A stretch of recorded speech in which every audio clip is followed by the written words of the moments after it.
gentlemen, welcome to yet another episode of your show. That's right, it's the Kickout Crew, and I believe this is episode 101, the hottest podcast under the sun.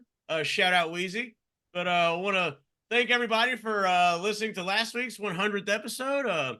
I was definitely a little emotional, fired up for that one, and the crew had a great time, and of course, we talked about Stone Cold, and had a couple run-ins, and yeah.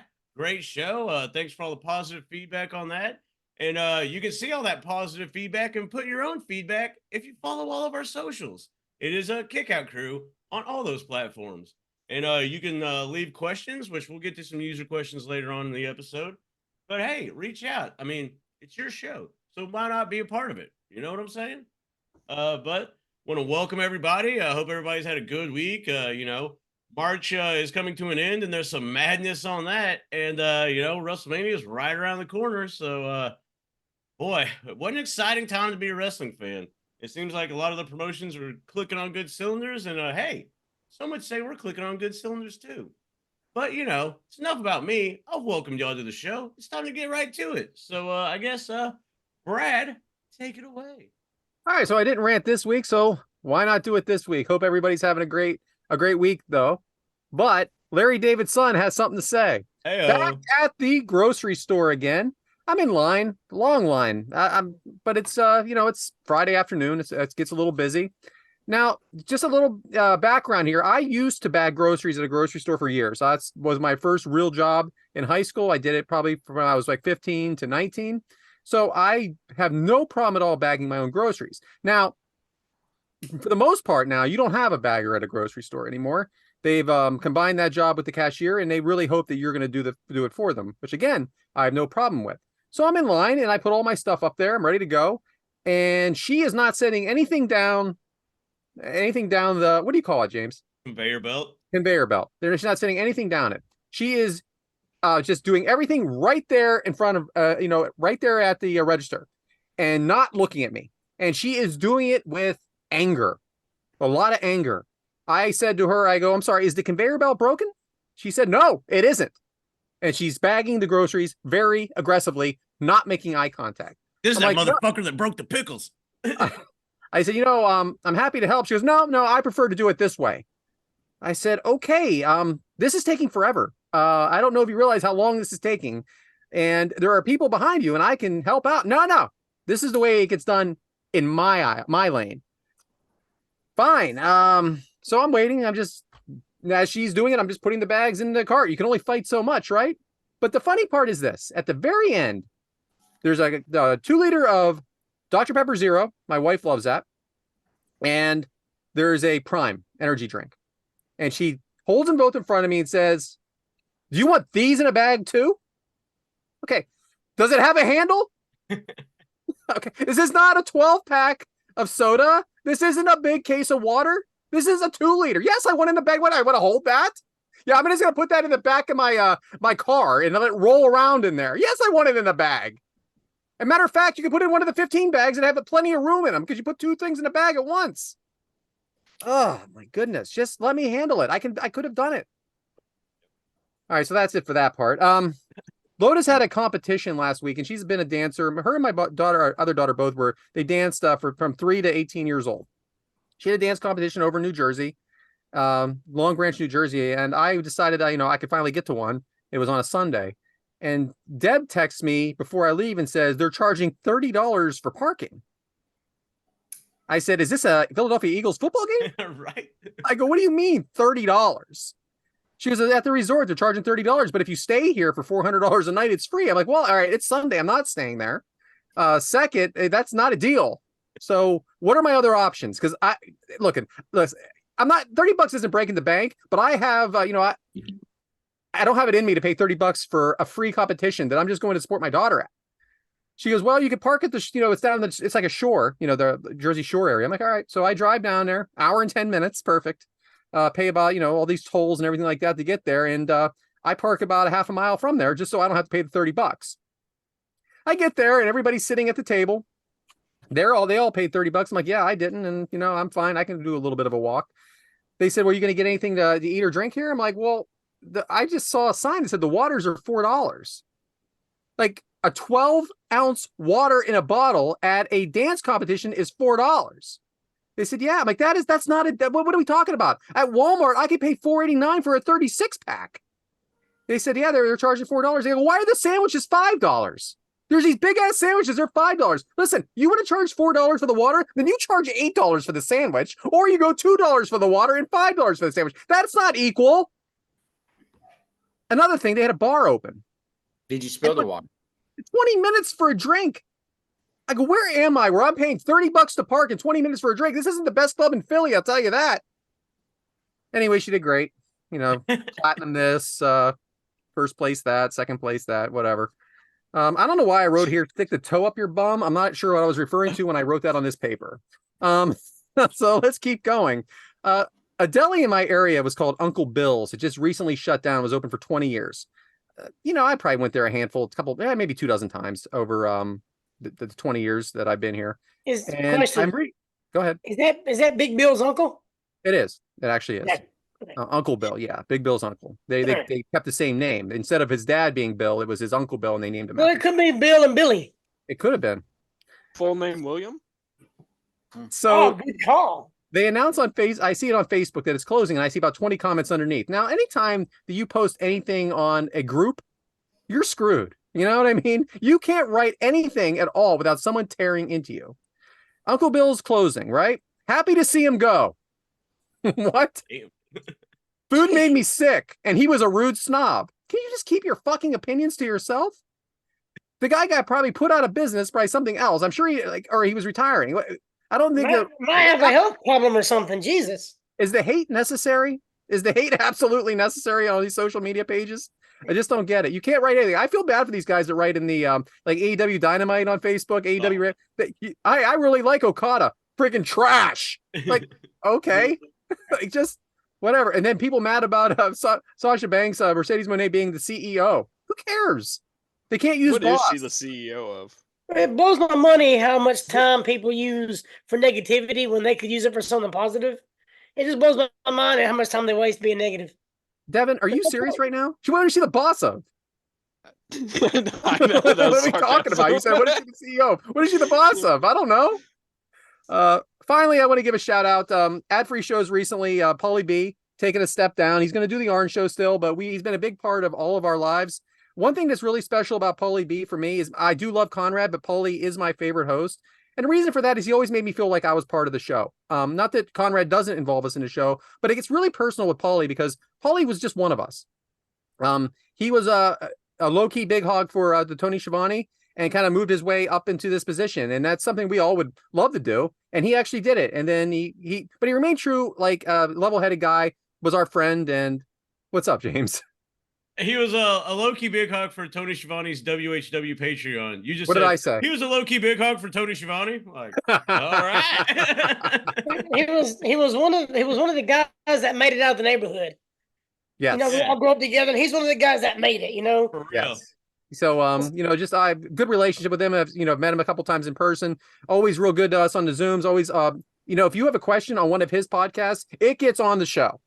He makes sure of it. He always put us first. So we're going to be, I'm glad he's still on Arn, but we're going to be sorry to not see him on the other shows. But anyway, shout out to him for, he's got things going on in his life. His work's getting good. His family life. And, we wish him all the best. So that's it for me this week. Back to you, James. Yeah. Shout out Paulie B. Gonna miss you, but glad things, taking an upswing. You know what I'm saying? So I don't blame him. Obviously, great friend, great dude, great dad. I'm assuming great husband. Don't really know his wife, I guess. But yeah, we're obviously gonna miss him, man. He's always been a real supportive, and I can message him, and he'll message back. It may not be instant, obviously. We all got a life, but he always replies, and very good to see him. And he's gone out of his way to message me some things that are really kind, and I always appreciate that. So yeah. I mean, if y'all want to say anything about Paulie B, we can talk about Paulie B right now because we got to get it out, No, I agree. No, I absolutely love Paulie. Yeah. I watched him way back in when he was doing Saved by the Pod with Efren and Timmy C. That's when I first met Paulie B. And I've listened to him weekly. It's gonna be crazy not listening to him for, every single week anymore. But shout out to him with all the advancements and everything that's going on in his life. Congratulations, man. Yeah, when he started, people fucking hated him. Yeah, I He know was he's coming- Conrad's the best of it. replacement and all that crap. Yeah, Now he we hate to should. see him leave, man. Right now, everybody's like attached to him. Now we're stuck with Cassio, Shout out Cassio. hometown boy, baby. I love me some Cassio. So yeah, he's just a great guy. Great guy. Yeah, he always was very complimentary about us, and anytime you listen to him and Mike Chioda, they just sound like that's what made the show so good because they were just literally best friends. I mean, it wasn't just two guys; it was really best friends. I mean, Paulie B actually went to his house, spent time, stayed there, met his wife and everything, and it just made the show 100 times better. And I hope Mike and Cassio can get there. And I mean, Cassio's great with anybody, but Yeah, he's hopefully gonna be missed, man. Sure. So hey, shout out Paulie B, the Kickout Crew, your show. We love you, bro. So can't wait to see what happens in the future, man. But hey, that's just, some would say, the tip of the iceberg lettuce. So Mike, peek behind the curtain for all the fans. On the outline, it says Mike's tip of the iceberg lettuce, and I read that and laughed hard when I read it because I thought it was perfect. Brad, kudos. I thought it was hilarious. So, Mike, what you got for us? Well, I got a quick story, and it's not my meat minute right now, but Brian, if you can post that little picture up for me. Yeah, it's your produce minute.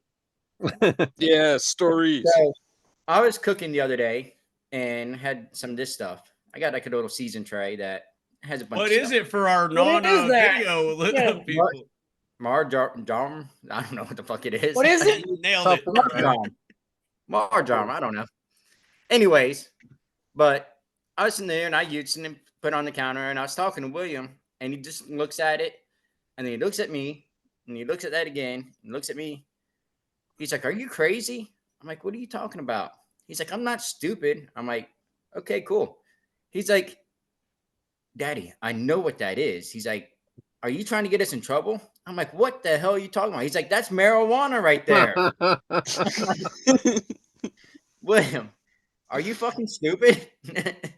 And like looked at him and I'm like, "Look at it."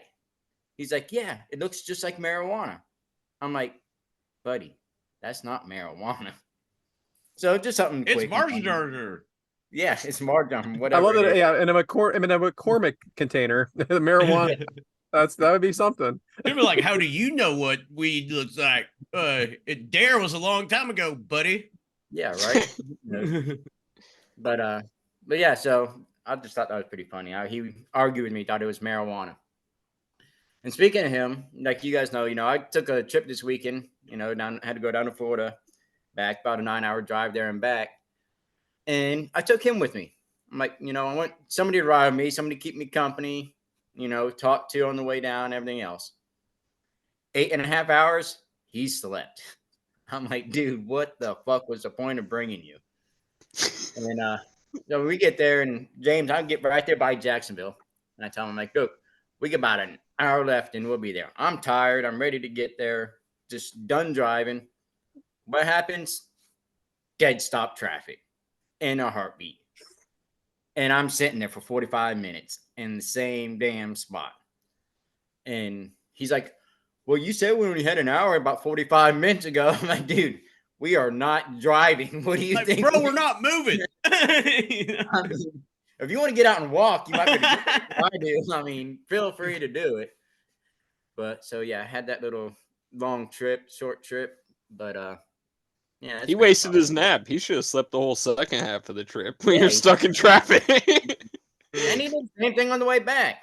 Slept the whole time. The only time he wakes up is when we stop to get something to eat. That's when he wants to wake up. I'm like, "Dude, you ain't eating. You ain't done nothing to eat. I mean, you're supposed to keep me company." I will. Eats a hamburger, falls right back to sleep. I'm like, "You dick." No cheese on there? He got cheese and bacon.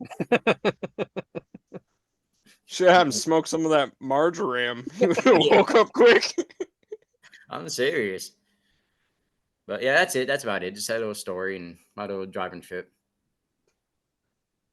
Right on. So, hey, good, good stuff. I guess that was just the tip of the iceberg lettuce. But now on to my favorite title in the outline. It's time for, as an in-ring performer that no longer watches the main shows because he's too busy refereeing, with our in-ring, out of the ring, and everywhere in between performer, Adam. So, Adam, what do you have for us this week? So it's funny you said something about refereeing everywhere.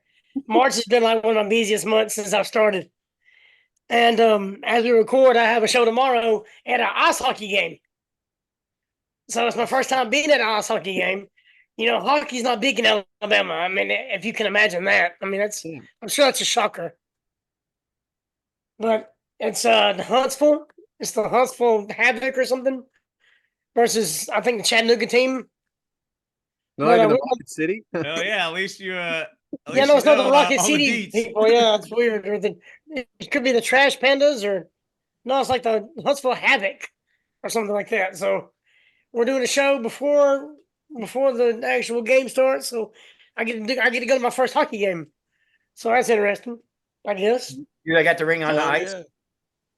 Yeah. That would be badass if it's actually on the ice. You call it wrestling on ice. You know, They take a powder and then just slide all the way down. Dude, I could slide into the ring and just keep going. Like 1, 2, oh shit! It's like that. Wrestling on ice. Help me. By the time I get to 2, I'm already on the other side of the ring. All right, I break don't it know. up. Slip outside the ring. Break it up. You I don't know how shift. wrong with you on that, but Oh, they strap the ring to the Zamboni and just drive it around. First one, they can get a 3 count while the Zamboni's moving. First one to throw up loses. That's funny. So me and Commander Dad will be there tomorrow night, so I'm looking forward to that. As we record, what is it, the 21st? So this will come out. So I guess the only thing I really care about talking about is WrestleMania. Because I haven't got to watch everything. What a surprise! The outline might be correct. No, I'm behind on NXT, and I hate to say that, but I'm really behind. I know that hurts your heart, Brad. I'm behind on Rampage. I'm behind on Collision. I'm so behind. But we got the updated card as of a couple of days ago. We got Logan Paul, Randy Orton, and Kevin Owens. What are y'all picking? What do y'all think about that one? It's going to be, I think Kevin Owens. You think KO leads with it? Yeah, and I think that I just think that title's a little bit. I don't see Randy Orton carrying that title. He's been the main champion 15 times or something, or 10 times. And I think Logan Paul will probably leave for a little bit. I don't think so. Isn't like SummerSlam in his hometown? Yeah, but that's 6 months from now. Yeah, but he just signed that big 4 deal months. with Prime, though. Yeah, I mean, I just don't. Is he around enough to carry a title? He don't have to be. I'm just saying. I think that he's better if he comes out for the main shows. I bet he retains. WrestleMania season, SummerSlam season, stuff like that. Like the big 4 or 3 actually. But hey, listen, you could be right. I may be crazy. Yeah, I don't see Orton winning it at all. And if Kevin Owens does win, I don't see what they would do with him. Like what? Who would he go after next? Well, that's there's plenty of guys, right? Yeah, it just don't seem like it's just like the main title. They're not building up enough people to be legit contenders. I don't think. He might have to go away to take care of his brother here in a little while. Oh, let's talk about that. Him and Mike Tyson, his brother Mike Tyson. I mean, are you kidding me? I mean, how much money would it take to get into the ring with Mike Tyson? Whatever he's getting, I'll take it. Yeah, I'll take my chances. I'll take my chances. It's a pretty good penny. You'd have to double it if I got in the ring with him. I don't care how old he is. When you're a boxer, your power is the last thing to leave. All you really have to take is one punch if you think about it. That's all anyone would take is one punch. That's what I'm saying. Like, even if it was a body shot, I'd be like, oh, I'm dead. Oh, pay me. Pay me. You might There's have just to no do way. 25 grand, honest to God. I might go in there for 25 grand, just take my shot and leave. Have you seen his training videos? He has not lost a Dude, step. he is knocked. That trainer guy that he has is like a legit dude, and he's like knocking him back. Like, Yeah, he's like one of the top trainers in the country. yeah, and he's And- knocking him back on those pads. Like, Tyson's about to fuck that dude up, I think. Wow. Yeah, it's a work, so it doesn't matter. That's true. It's not sanctioned, so Tyson could take a fall. I don't think so. I don't know. You He gotta is be. crazy. You know what? Who knows? Mike Tyson did say he's gonna retire his ass from boxing and send his ass to WWE with his brother. So I was scrolling one of the social medias, and the movie Mike Tyson did the cameo in where he punched old boy from Hangover, Yeah, hangover. and he just drops him in one punch. That's what I see, and they put Jake Paul's name over that, and then and him dropping like I see that happening. You see that one press conference with that Paul dude? When somebody rocks him and he gets up and like does this and stumbles and like falls back over. Oh yeah, he gets rocked. He's going to get his ass knocked out. No, I mean I don't think it goes 3 rounds. We'll see. It's going to be free, right? Well, we don't know yet. We know So it's Netflix, Netflix. but is it free? Hey, Netflix, I think it'd be Are they going to have a special pay for it event? Like, who knows? Netflix Plus, it's coming. I hope it's free. Either way, I'm getting it. That's the worst thing I could say right now. They're like, oh, really? Netflix Plus. Premium live event. I bet you they call it a premium live event and charge like $60 for it. right. Maybe. Or you can just wait till like 15 minutes before when it's over and watch it on Twitter. On the whole match, or I'm done. Jake Paul's There's gonna that. win. Go ahead, man. He's gonna outlast him. Just win You're by points. crazy as hell, man. I got Jake Paul. Yep. He's gonna keep his head out of that right hook. That's No. all he needs to do. If he's smart, he'll stay out of the way. Out of the ring. Out of the ring, yeah. If he's smart, he wouldn't even show up. Come down with the flu. Yeah. The Mhm. 24 What do hour we got to flu. do to get Adam to ref that? Oh God, that'd be badass. Oh, I didn't get to talk about Alex Kane in the match. Him and Joe Black. I can't wait until that show comes out for y'all to watch it. Even if I have to pay for it and y'all watch it, it was an amazing show. Joe Black and Alex Kane did like a speech after the match, and it was awesome. It's something I really want y'all to see. I can't wait till it does. I'm keeping an eye on when it drops. I know the Haas tournament just finally dropped on IWTV, so. Okay, I have that. But I really want y'all. It was awesome. Alex Kane was amazing. Very complimentary about us. He said, "I love you guys, man. You know, I love chatting with you guys." So he was real nice. Joe Black was a very cool guy. I was expecting this big burly guy, and we're about the same height, but he's twice my size. He's wide. I mean, he's a few inches shorter than Brian Cage, but just almost the same size. He was jacked, and they beat the shit out of each other, and it was a good match. Probably match of the night. And then I told you about Jay Lethal. He took the time to watch anybody who had a match that they wanted Jay Lethal to watch. He sat there and watched it with them, critiqued it, and took time with anybody who wanted to watch a match with him. What it's all about. That's so cool. And that was after the show. That was after he did a 20-minute match with Kevin Ryan. After he cheated to win, and he's talking about coming back and having another match. Nice. After all that, he took time and watched matches. Didn't matter if they was on the card or not. He watched their match with them, talked about it, critiqued it, whatever. There was a line out of his locker room door. It was awesome, man. Nicest guy I think I've ever met. But Yeah, Jeff. yeah, I know he's getting ripped, Dick. Jeff Jarrett. But Jey Uso, Jimmy Uso. I mean, I think that might be a match of the night if they do it. I guess I got to root for Jay. I mean, he's so over. Just our WrestleMania predictions segment. Well, I didn't watch other stuff, so we can do like a quick one. We ain't got to take much time. I don't know. I think somebody might come in at that time. Help him out. Help Jimmy out. Jacob? Do you think Jay goes back to the bloodline? No. I don't see it. Jacob's got too many appearances coming up. I mean, unless he's going to cancel all those appearances, he ain't showing up at WWE. Well, Man, they allow other appearances. Shayna's going to be in GCW. Yeah. That's true. There is and you know what? Some of his stuff's GCW. Tama Tonga's a free agent too. Mm-hmm. that'd be a good match. Going through Sami Zayn, I hope they make that a three-way. Oh yeah, I see it. Somehow they're gonna make it a three-way. have to. Yeah, He's because Chad involved. Gable deserves it. He's not even tagging with Otis right now. It's It's something's up. Otis and it's Otis and who? Tozawa. Tozawa. Tozawa, yeah. Akira Tozawa. I don't even think I said it right, but I think I was close. Tozawa. So there's a reason for that. Because Yeah. I mean, they've been a team for a while.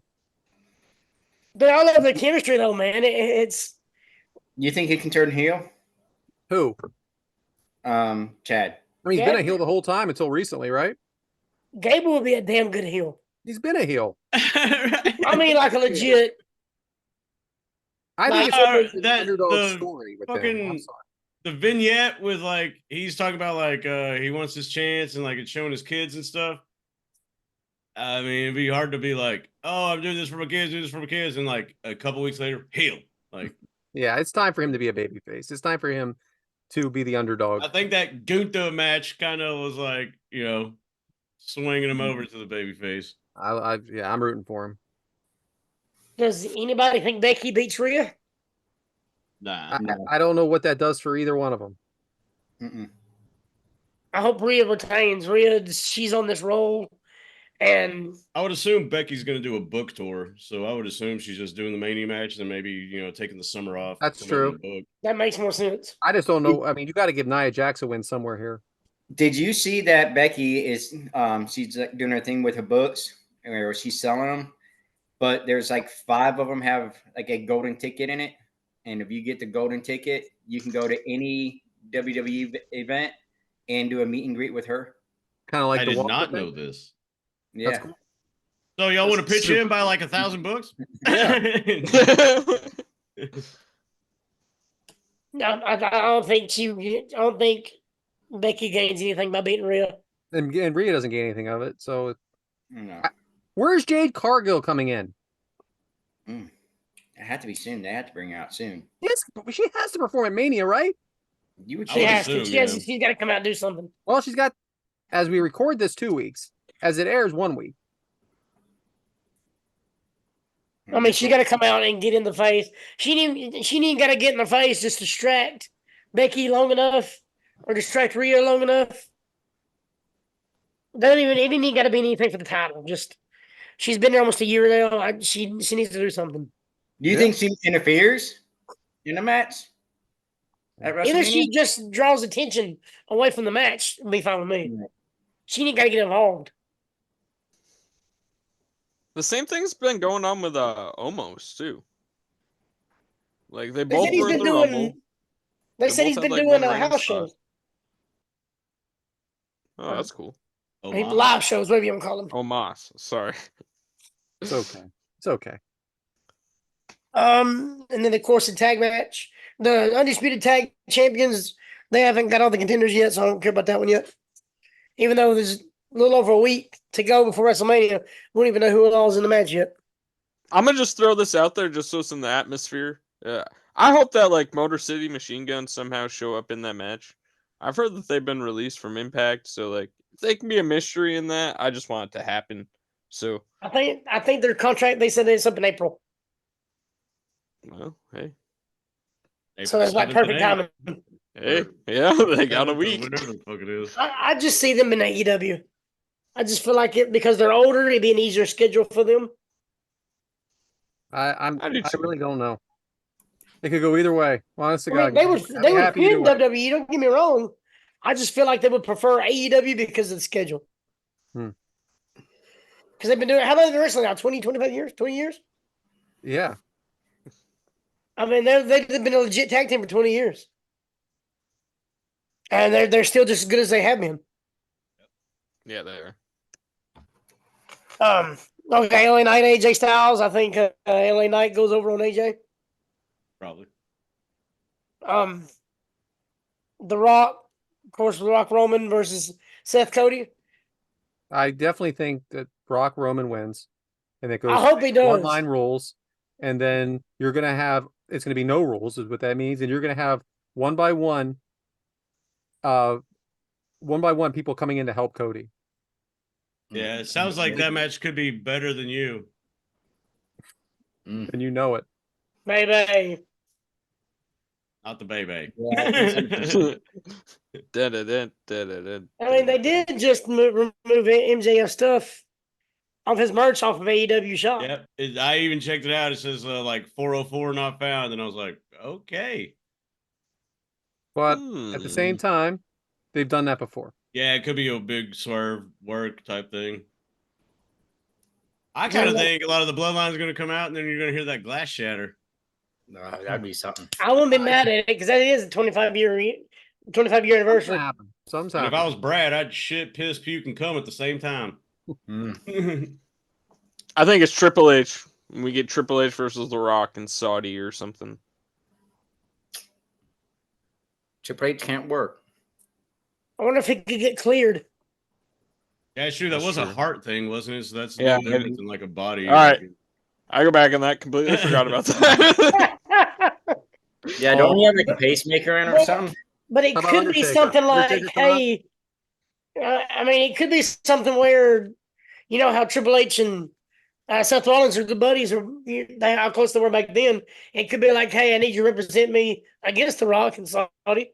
You know, it would be the biggest fuck you to AEW if Sting came out.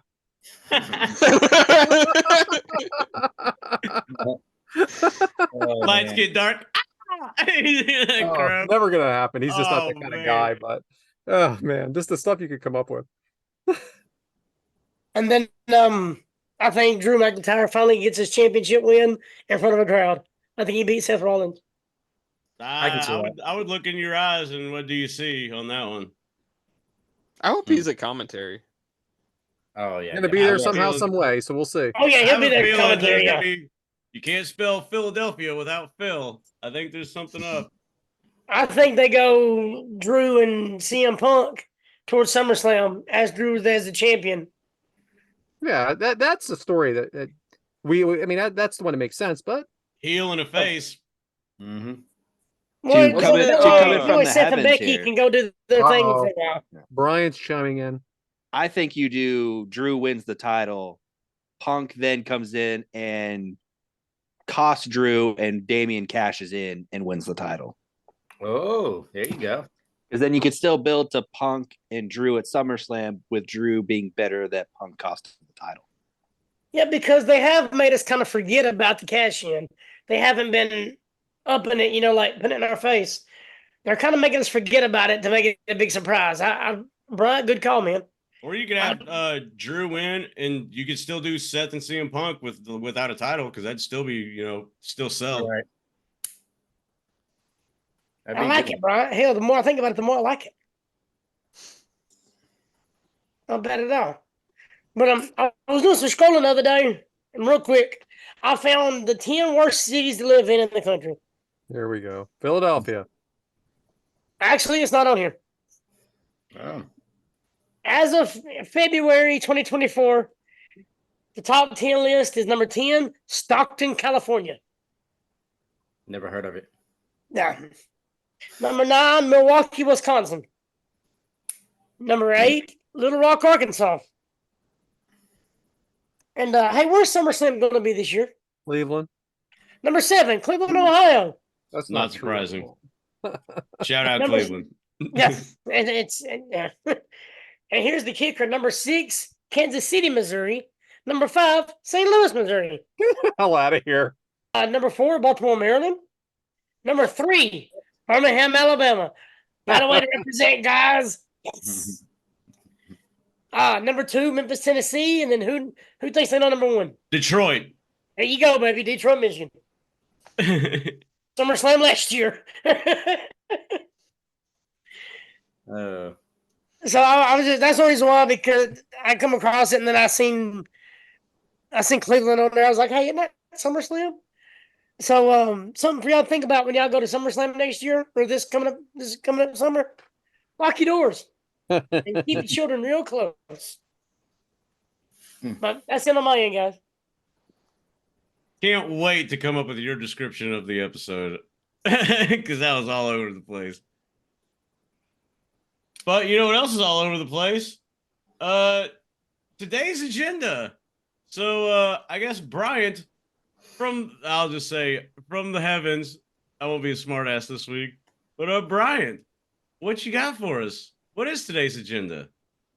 Well, today's agenda is covering the career of somebody who just also recently was a subject of the most recent episode of Dark Side of the Ring.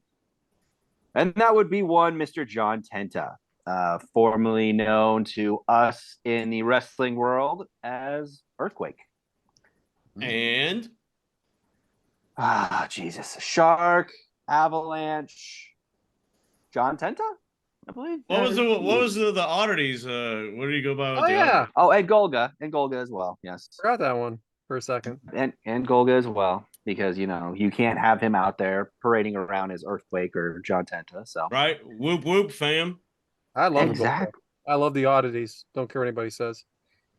And that's Did you an get a- oddity. that I would say, do not sleep on that theme song. Hey, that's is like one of the only great. ICP songs I like.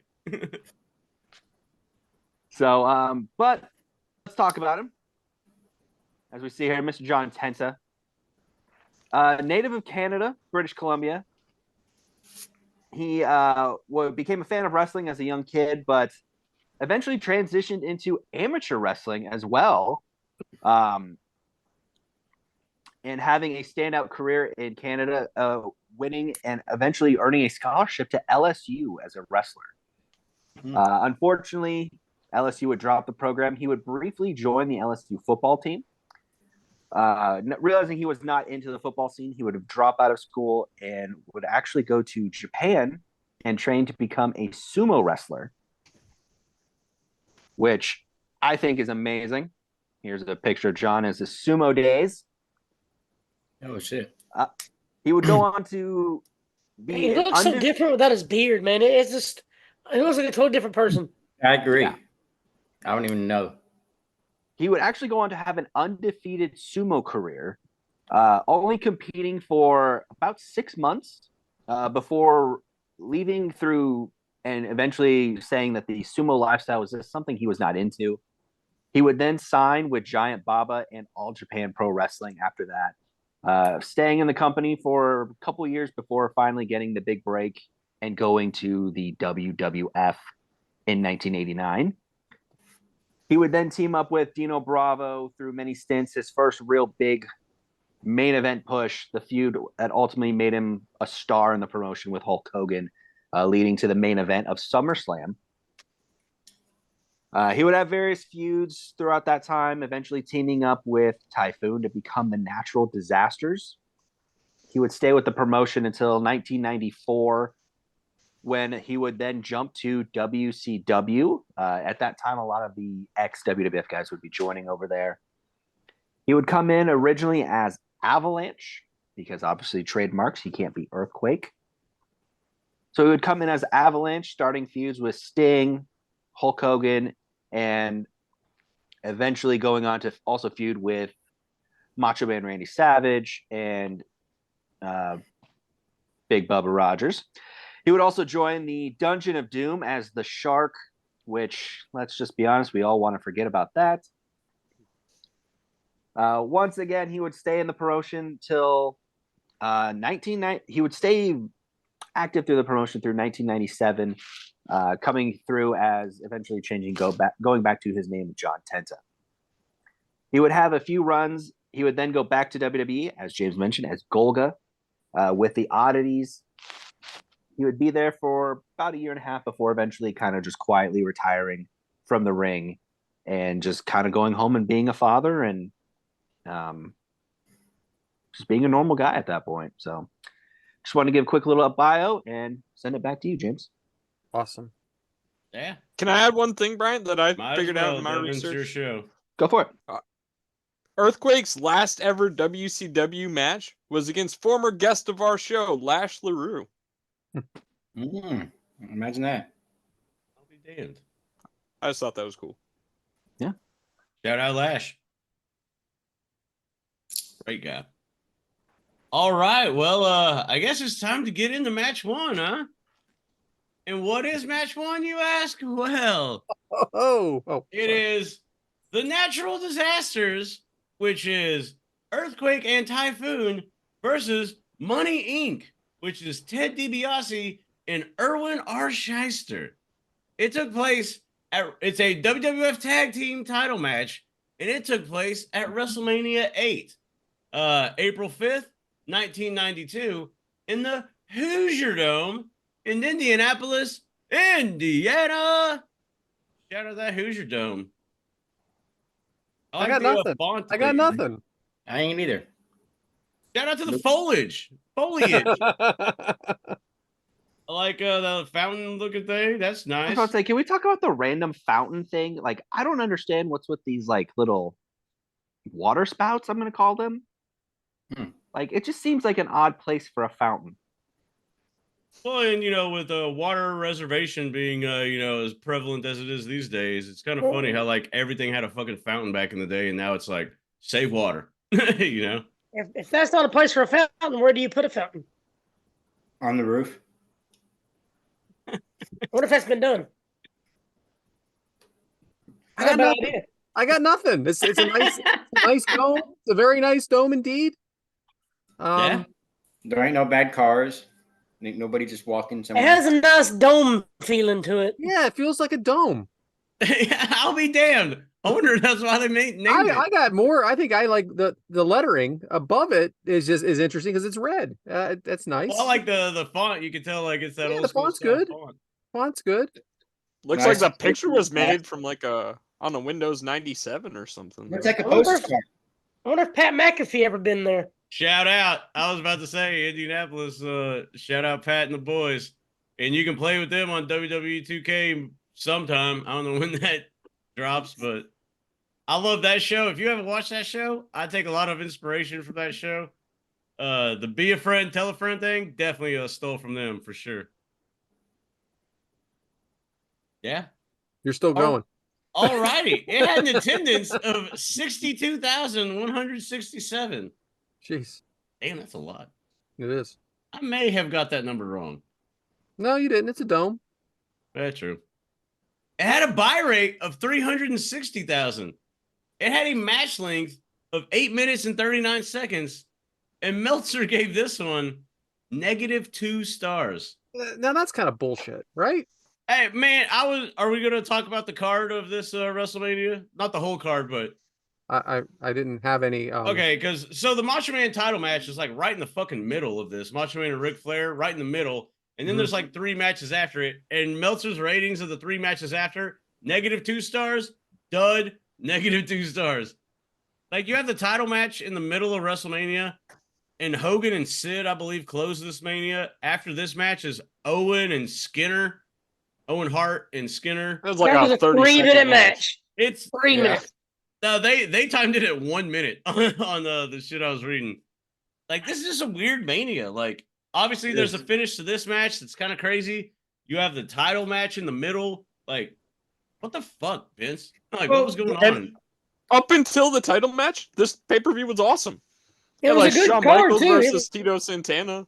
It was a damn good card. It was just I think misplaced. Shawn Michaels opened it, too, didn't he? Yeah. Yeah. With Sensational Sherry.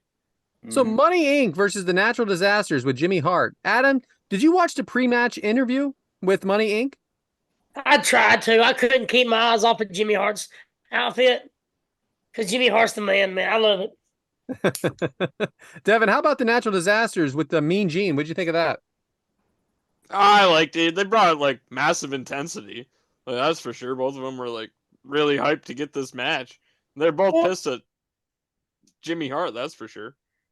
I like how they had one interviewer in the one locker room, and then they go directly to the other locker room with somebody else. I like that, man. It just feels like it gives it a bigger like build. a football game. Yes. Yeah. I wish they bring that back instead of just having one person, have one person there and one person the other in the locker room, and like do it back to back like they did here. By the way, Devyn, you didn't know Reba was this hot, huh?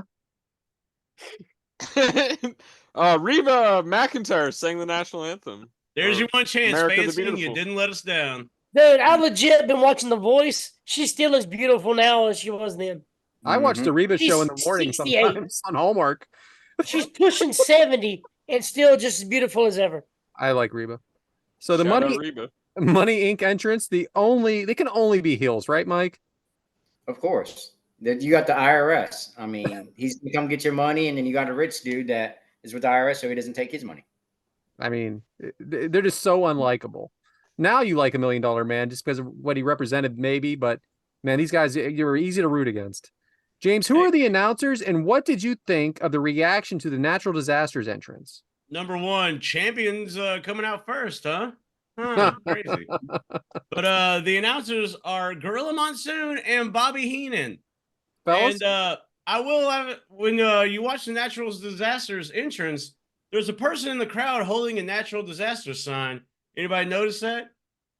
No. Fuck yeah. So did anybody notice the person standing next to that person holding the natural disaster sign? She looks very familiar, like she was crying at the previous WrestleMania. Yeah. Oh. The same lady with the curly, like blondish, reddish hair. It's this exact same lady that was crying during the Macho Man Elizabeth thing. She's right next to the lady holding up the natural disaster sign. Makes me wonder who she is. That's kind of what I was thinking, because I was like, wait a minute. You're not getting on TV twice. Was she fake crying at WrestleMania 7? Yeah, man. See, Is this it ruined it all for me, man. work? Is this It a ruined work? the mojo. It ruined the magic for me. Like, is she a plant? Did they put eye drops in her eyes like before the camera cut to her last year? Can't believe they're working us. So what'd you think of the Natural Disasters entrance, though, and like their crowd reaction to them? I liked it. It was I mean, it's simple but effective is what I'll put it. But I didn't mind it, and the crowd kind of did seem to be behind the Natural Disasters. So the match starts with Earthquake and DiBiase, but DiBiase tags out, then he tags back in. What do you think of these mind games early, Adam? And by the way, who's the referee? Oh, that would be legendary referee Joey Morella. Mm-hmm. But it's just classic heel. I mean, trying to get into the head of the baby face. I mean, it's old school heel work, man, and I love it. I'm here for it. I mean, Devyn, did you think there should have been a double tope super? Yep. I'll say that again. By the Natural Disasters. Yeah, at this point, they threw the two guys outside the ring, IRS and Ted DiBiase. Out of here. When you're watching Dynamite or something, you're totally expecting the two guys in the middle to just where's turn the, and take where's off the and glass? jump. Where's the chairs? Where's the ladders? Where's the glass? Thought it made a better match. Earthquake shoves DiBiase in the corner. Earthquake showing his power. Big clothesline to DiBiase, then IRS. Now Typhoon in the ring and clunking the heads of the opponents. Dun, dun, dun, dun, dun, dun, dun. Now IRS and Earthquake in the ring, just hammering them. Typhoon in the ring. The Natural Disasters dominating early. Devyn, are they presenting them right here? Are you buying them as baby faces? Oh yeah, absolutely. They're beating up the two guys that were, talking crap, that were running their mouths, trying to cheat a little bit. Yeah, they're big dominant baby faces. We're loving it. The crowd's loving it. Even though their names they have, anytime there's an earthquake, it's devastation throughout the state. And when there's a typhoon, it takes out the whole shoreline. But they're baby faces, why not? I just realized everyone loved the hurricane too. By the way, professional podcast. I just realized we didn't do the build. Sorry, Devyn. Holy shit. Yeah, it says match 1 and then it says build after it. Hey, Devyn, how did we get here? That's all right. A bunch of crap happened. Jimmy Hart turned on the Natural Disasters, helped IRS and Ted DiBiase win the titles, and then the Natural Disasters won Retribution. Here we are. One thing you could say about us, we're going to make mistakes, and we're going to let you know. Right. And we're going to stick to that outline and change it. Sorry about that. I apologize, Devyn. So the ring work. If you watch John Tenta right here, for a big guy, he moves pretty quick in that ring. If you watch his movements from back and forth and his clotheslines and stuff, he moves pretty damn good for a big guy. I agree. He's a good wrestler. He is. Mike, have you ever wrestled in suspenders and a tie like IRS? And what is your favorite tie that you've ever owned? Yes, I have wrestled on those. My favorite tie is probably pink polka dots. I got. All right. They're This is all so when we take our intermission, I want you to go get it, put it on, and we'll see you then. Oh yeah. All right. Bow tie or bolo? Do it. It's a clip on. James, was Fred Ottman the best as Tugboat, Typhoon, or the Shockmaster? The Shockmasters probably made him a good chunk of change. So, all jokes aside, that is kind of funny. But, oh man, Tugboat may have been, because he was with Hogan, wasn't he there for a little bit? Yeah.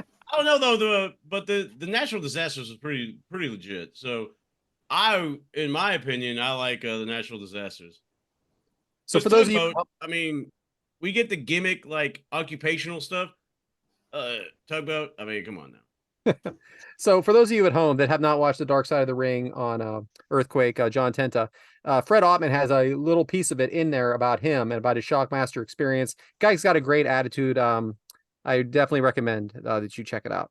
Avalanche misses in the corner. Typhoon destroying IRS. Avalanche misses in the corner, tags in DiBiase, and he chops Typhoon. But that is very short-lived. Typhoon missed DiBiase and slowly goes over the top rope. Man, oh man, that was a slow. Hey, he did like a double take over the Yeah, top.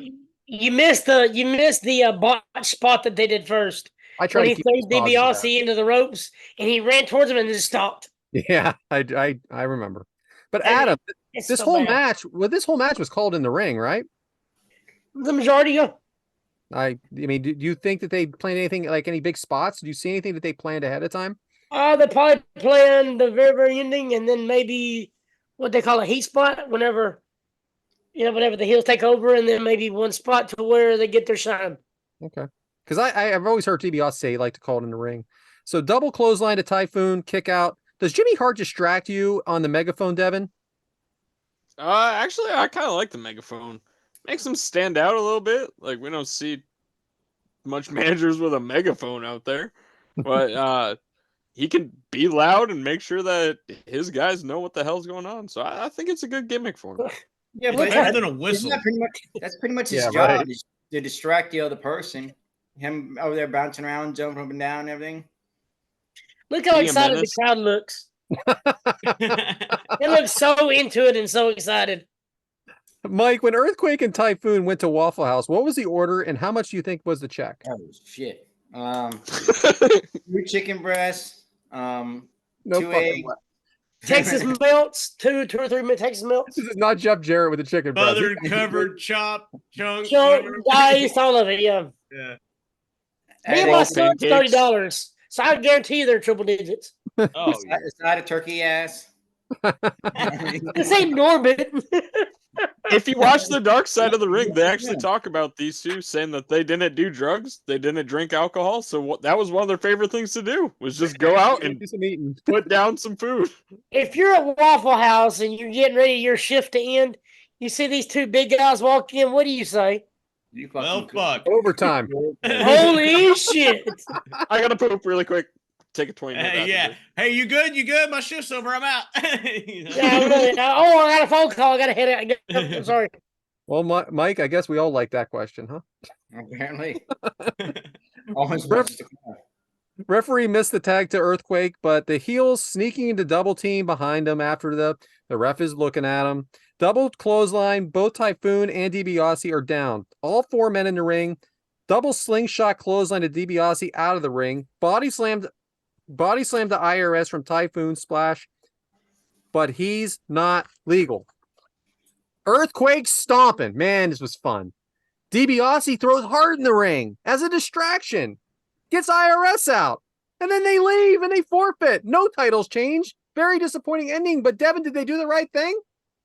The heels, they definitely did. The two baby faces were bigger and badder than them. They got the hell out of there and kept their gold.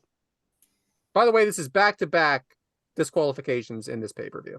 Thank you. I was going to say, like this WrestleMania disqualifications at WrestleMania. Not a fan of disqualification at WrestleMania. I know back then they happened a lot, but I'm not a fan of any. I'm not a big fan of any pay-per-view disqualification. I know here and there it's okay, but not 2 in a row. Especially for a championship, too. I mean, look at them. Look at Earthquake. What the hell, man? And that was the You only know time what? the crowd got active was like right at the end. But Definitely. if you're a heel and you're going against somebody that's going to whoop your ass and you're the champion, why not get counted out or get a DQ? I'm You telling Why you not right every champion do that every time? Yeah, Exactly. boy, Why we not? would not be doing this show if that was the case. For real, I that'd be I exciting wouldn't be doing it stuff. because I wouldn't be a fan. I'm just saying. Anyway, You're What if champion, that's you how just Roman have beats rings, Cody? Ding, ding, run out, grab a chair, boom. Well, I'm still the champion. all right. Well, that's the match. We got another one coming up. Back to you, James. Hey, real quick, Brad. I don't know if y'all noticed the guys right after the match when they're in the ring and trying to get out. They're still breathing great. They're not really blown up, man. For them to be two big guys, their in ring cardio and stuff was actually really good Well, that's because the they thing. weren't out of breath or nothing like that. They were in good shape. So I thought that was pretty impressive. I know we're going to talk about a little more into questions, but I have a newfound respect for both of these guys. Oh, 100%. What do you got, Devin?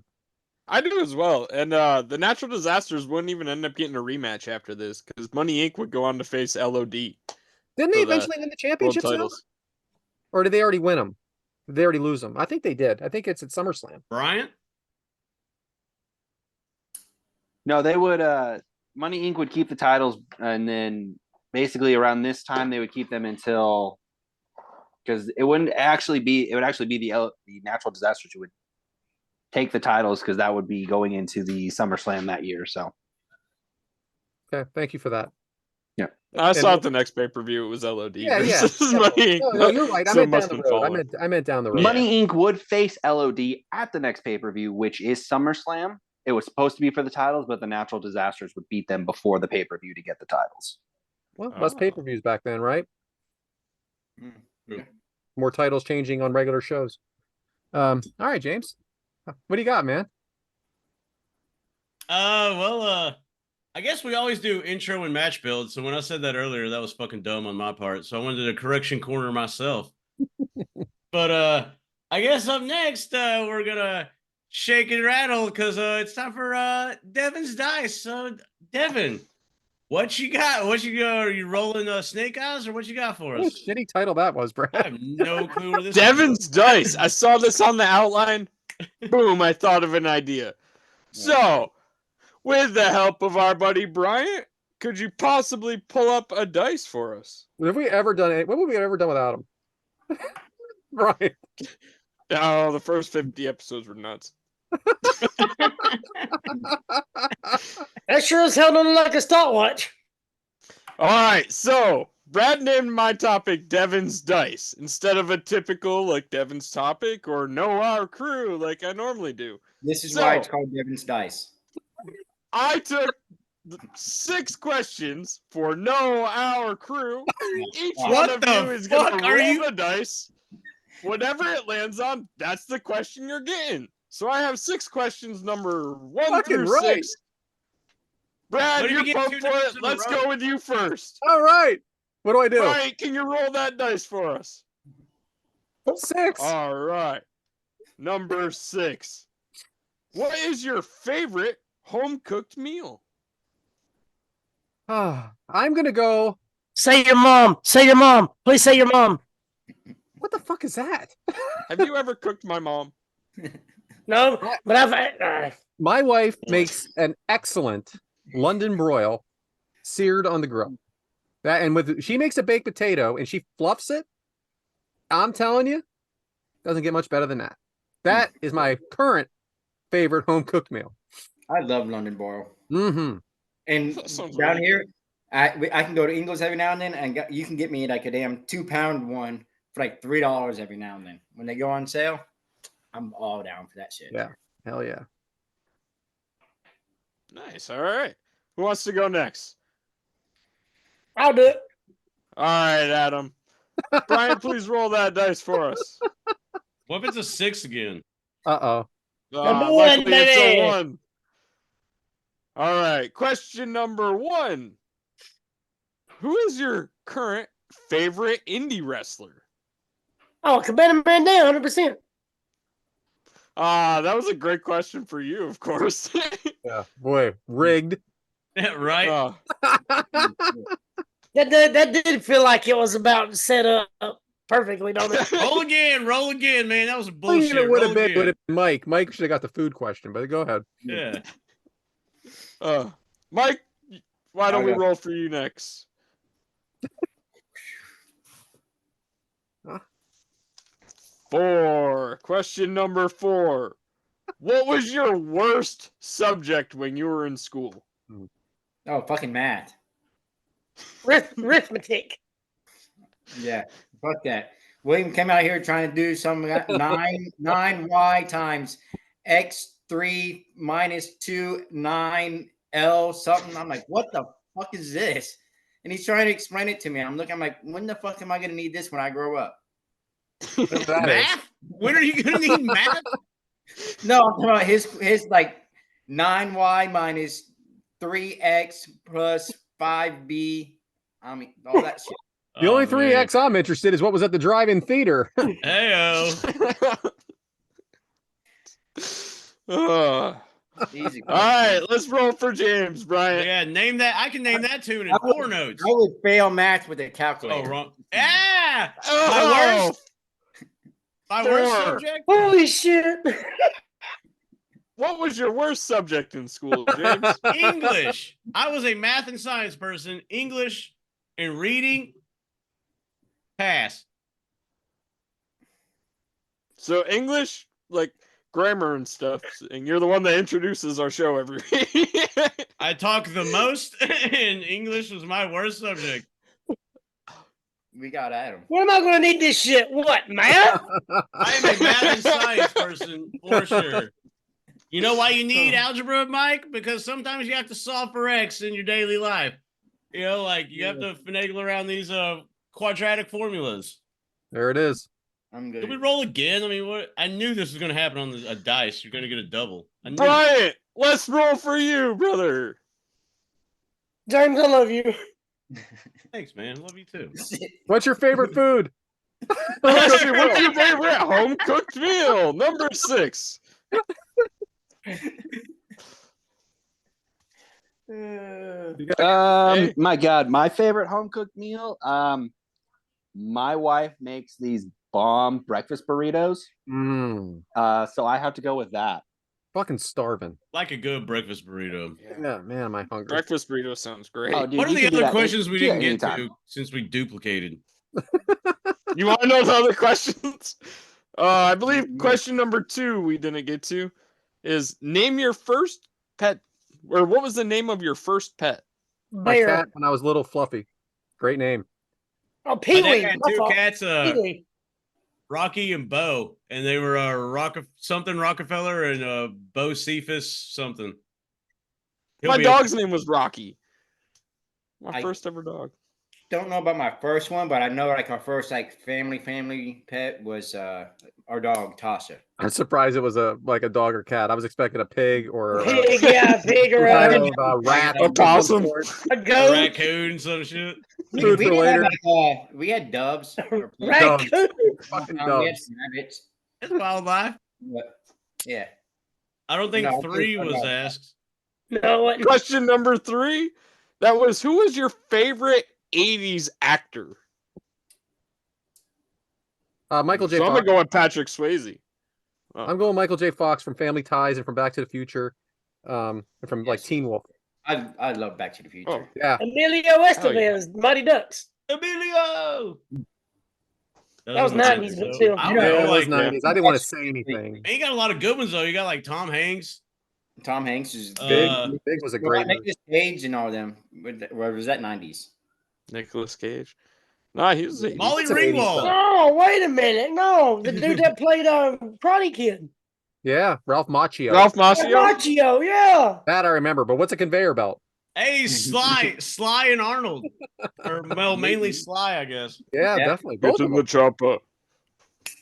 Did you see they made a new Roadhouse Yeah. with the guy that plays Boy in the Bubble? Is it out yet? Yeah, it's I on- think it's called Outhouse, but it's, Oh, I see what you did there. R.I.P. Swayze. yeah, it's on Prime, ain't it? Question I- 5. You are correct. It is on Amazon Prime. Huh, see, he knows more than wrestling. He knows What was everything. question 5? I don't think anybody rolled a 5.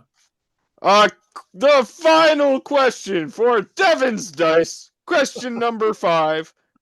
Oh, by the way, I just want to shout out my beautiful wife, Erica, for helping me come up with 6 questions this week, because that's more than 3. Question number 5. How much money have you spent on wrestling merch in your life? I have no fucking idea. A lot. I have 36 t-shirts. Let me go grab my receipts and tabulate it I'm up. probably Just a with rough Brad. estimate. I'm close to 30 shirts myself. I have a drawer of just wrestling shirts. Yeah, I mean, Me too. Like I have a closet just for wrestling shirts and Ninja Turtle shirts. What about these belts that everybody buys? I have a belt, it was a couple $100, right? Yeah, I mean, I'd say probably 1,000-ish. I mean, I have a signed Hulk Hogan picture with a Kick Out Crew shirt on. You think that was free? Because this was a gift. The Ric Flair thing was a gift. I heard. Who's that from? Shout out James Sorensen, friend of the show. I mean, there's almost $2,000 worth of belts on my wall. So combined, I'd say we're all about 600,000. I would say I spent way more on tickets for sure than I have merch. Especially this year for me. Yeah. Brad had to mortgage his house 3 times for 2 days. For this week's interaction on X, we want you guys to tell us how much you have spent on wrestling merch in your lifetime. Can't wait to hear Water's answer. Or if that question is too hard to answer, what's the craziest thing you spent money on as far as wrestling merch? That's a good question. There you go. That is a good one, too. All right, that was a fun spin on Our Crew. Very nice. So back to you, James. It wasn't a spin, it was a good roll. It was a good, roll We're the gonna dice. ask the crew anything, and Devyn's gonna do a no our crew. And next week will be anything but a Our Crew. I'll be like, what do you want to know but our crew? I don't know. Instead of no our crew, it's hey, no more questions. They can't all be zingers, fella. But it can be zingers. Something to eat, because what goes better with wrestling than some food? So, Mike, you're up again. What you got on this? All right. So, what about some General Toast shrimp? One more time. General Toast shrimp. General Toast shrimp. Can't wait. Does this include bread? Include bread? Yeah. You said toast? You said toast. Toast. Whatever the fuck it's called. It's Chinese. Sound it out. Toast. Toast is Toast. Is there Toast? Toast. TOS. So. Are you trying to say General Tso's chicken? It ends with Yeah, an O. General Tso's chicken. I've also heard. God. I just call it General. You said math was your worst subject, bro? Yeah, I hate to see how bad you are at math. That's just like watch your sister sauce. Oh, that was such a great line. Whatever, I'm done. Fuck off. No. We want some General Tso's chicken. Let's So go. you need to make sure your fried rice. You guys can either buy it in a box, you can make it homemade. Make it homemade. You get some white rice. You cook it up. Then you want it to sit there and cool down some. You add 2 eggs, some soy sauce, some peas, carrots, put a bit of peppers in there, fry it up on the Blackstone. There's your fried rice. Then you want to take your shrimp and fry that up. And as that's frying up, you put your General Toss sauce, mix it in with the shrimp. Then when you get that done, you mix everything together and serve. Freaking With a love side of shrimp. sushi. Fucking starving. Sounds good. It was. I had some of the General Toss chicken the other day. And then I'm like, man, I got some shrimp in here. I want to try it with some shrimp. My wife made your fried rice on the Blackstone. I wish she'd make it right now. Oh, it's pretty good, Danny. You got to put it in the fridge though for a week or something, right? Say it a little louder. For a couple hours. You need to get it cooled down, dry it off.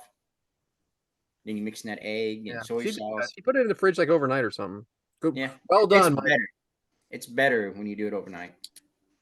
You don't have to do 48 hours, but I mean, No, it won't no. hurt. We're not talking about pickles here. I think next time we're all together, we need to go to a Chinese restaurant, and I want Mike to order this General Toast. Mike's going to order for us. Even better. It's either Chinese restaurant or Mexican restaurant, one or the other. I'll do it. Well, that's He it. said that James, shit so back to you. confidently too. All right, so that's all for me tonight. I'll see y'all later. Well,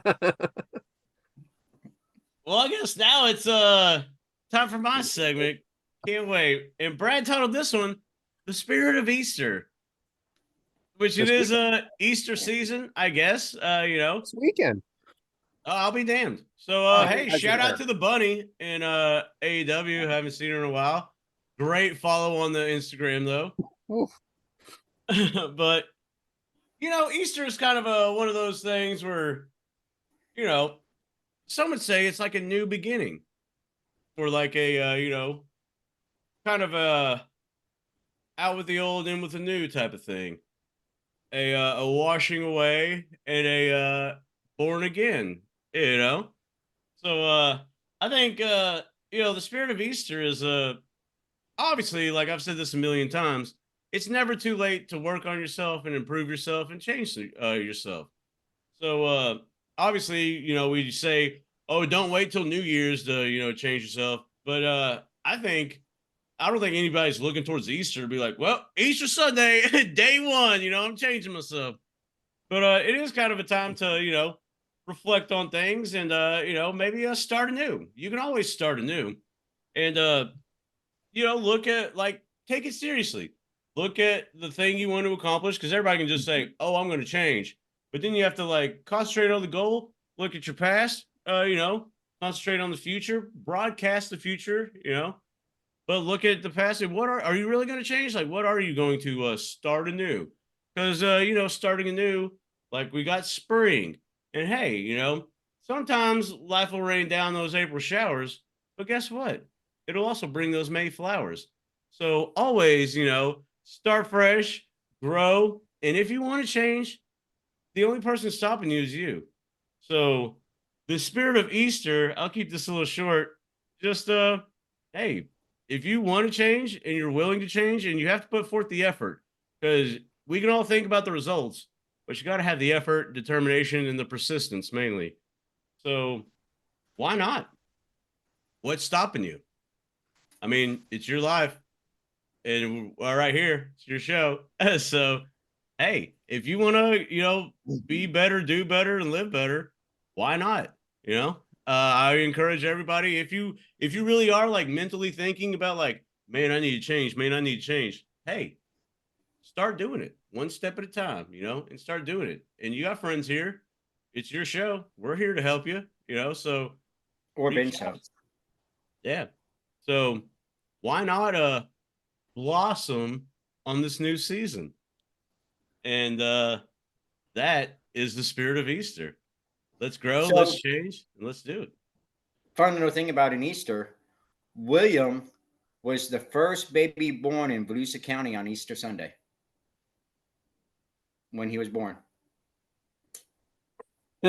Fantastic. It's just pretty cool, I think. I mean, Yeah. It is. I just he didn't was know. the first baby in the county in Volusia County. He was the first baby born on that Easter that year. Who was the second one? I don't fucking know. I But know he he got like a top three or Second something. anything, right? Who's He the Is got- there he a got Mount a Rushmore special of hat. babies born on Easter in that county? Shut up. Yeah, they gave him a little special hat that had little bunny ears. Does he get to wear a sash? I thought there might be a gold, silver, and bronze medal. I didn't They know. introduce him every Easter. Like a Like the Punxsutawney Grand March? Bill, like, here's William. Right. Hey. Like the Women, groundhog. have your baby. Groundhog. You got enough beers there, Devin? Devin's having a night. Right? You know what else is happening? I love tonight? Thursdays, boys.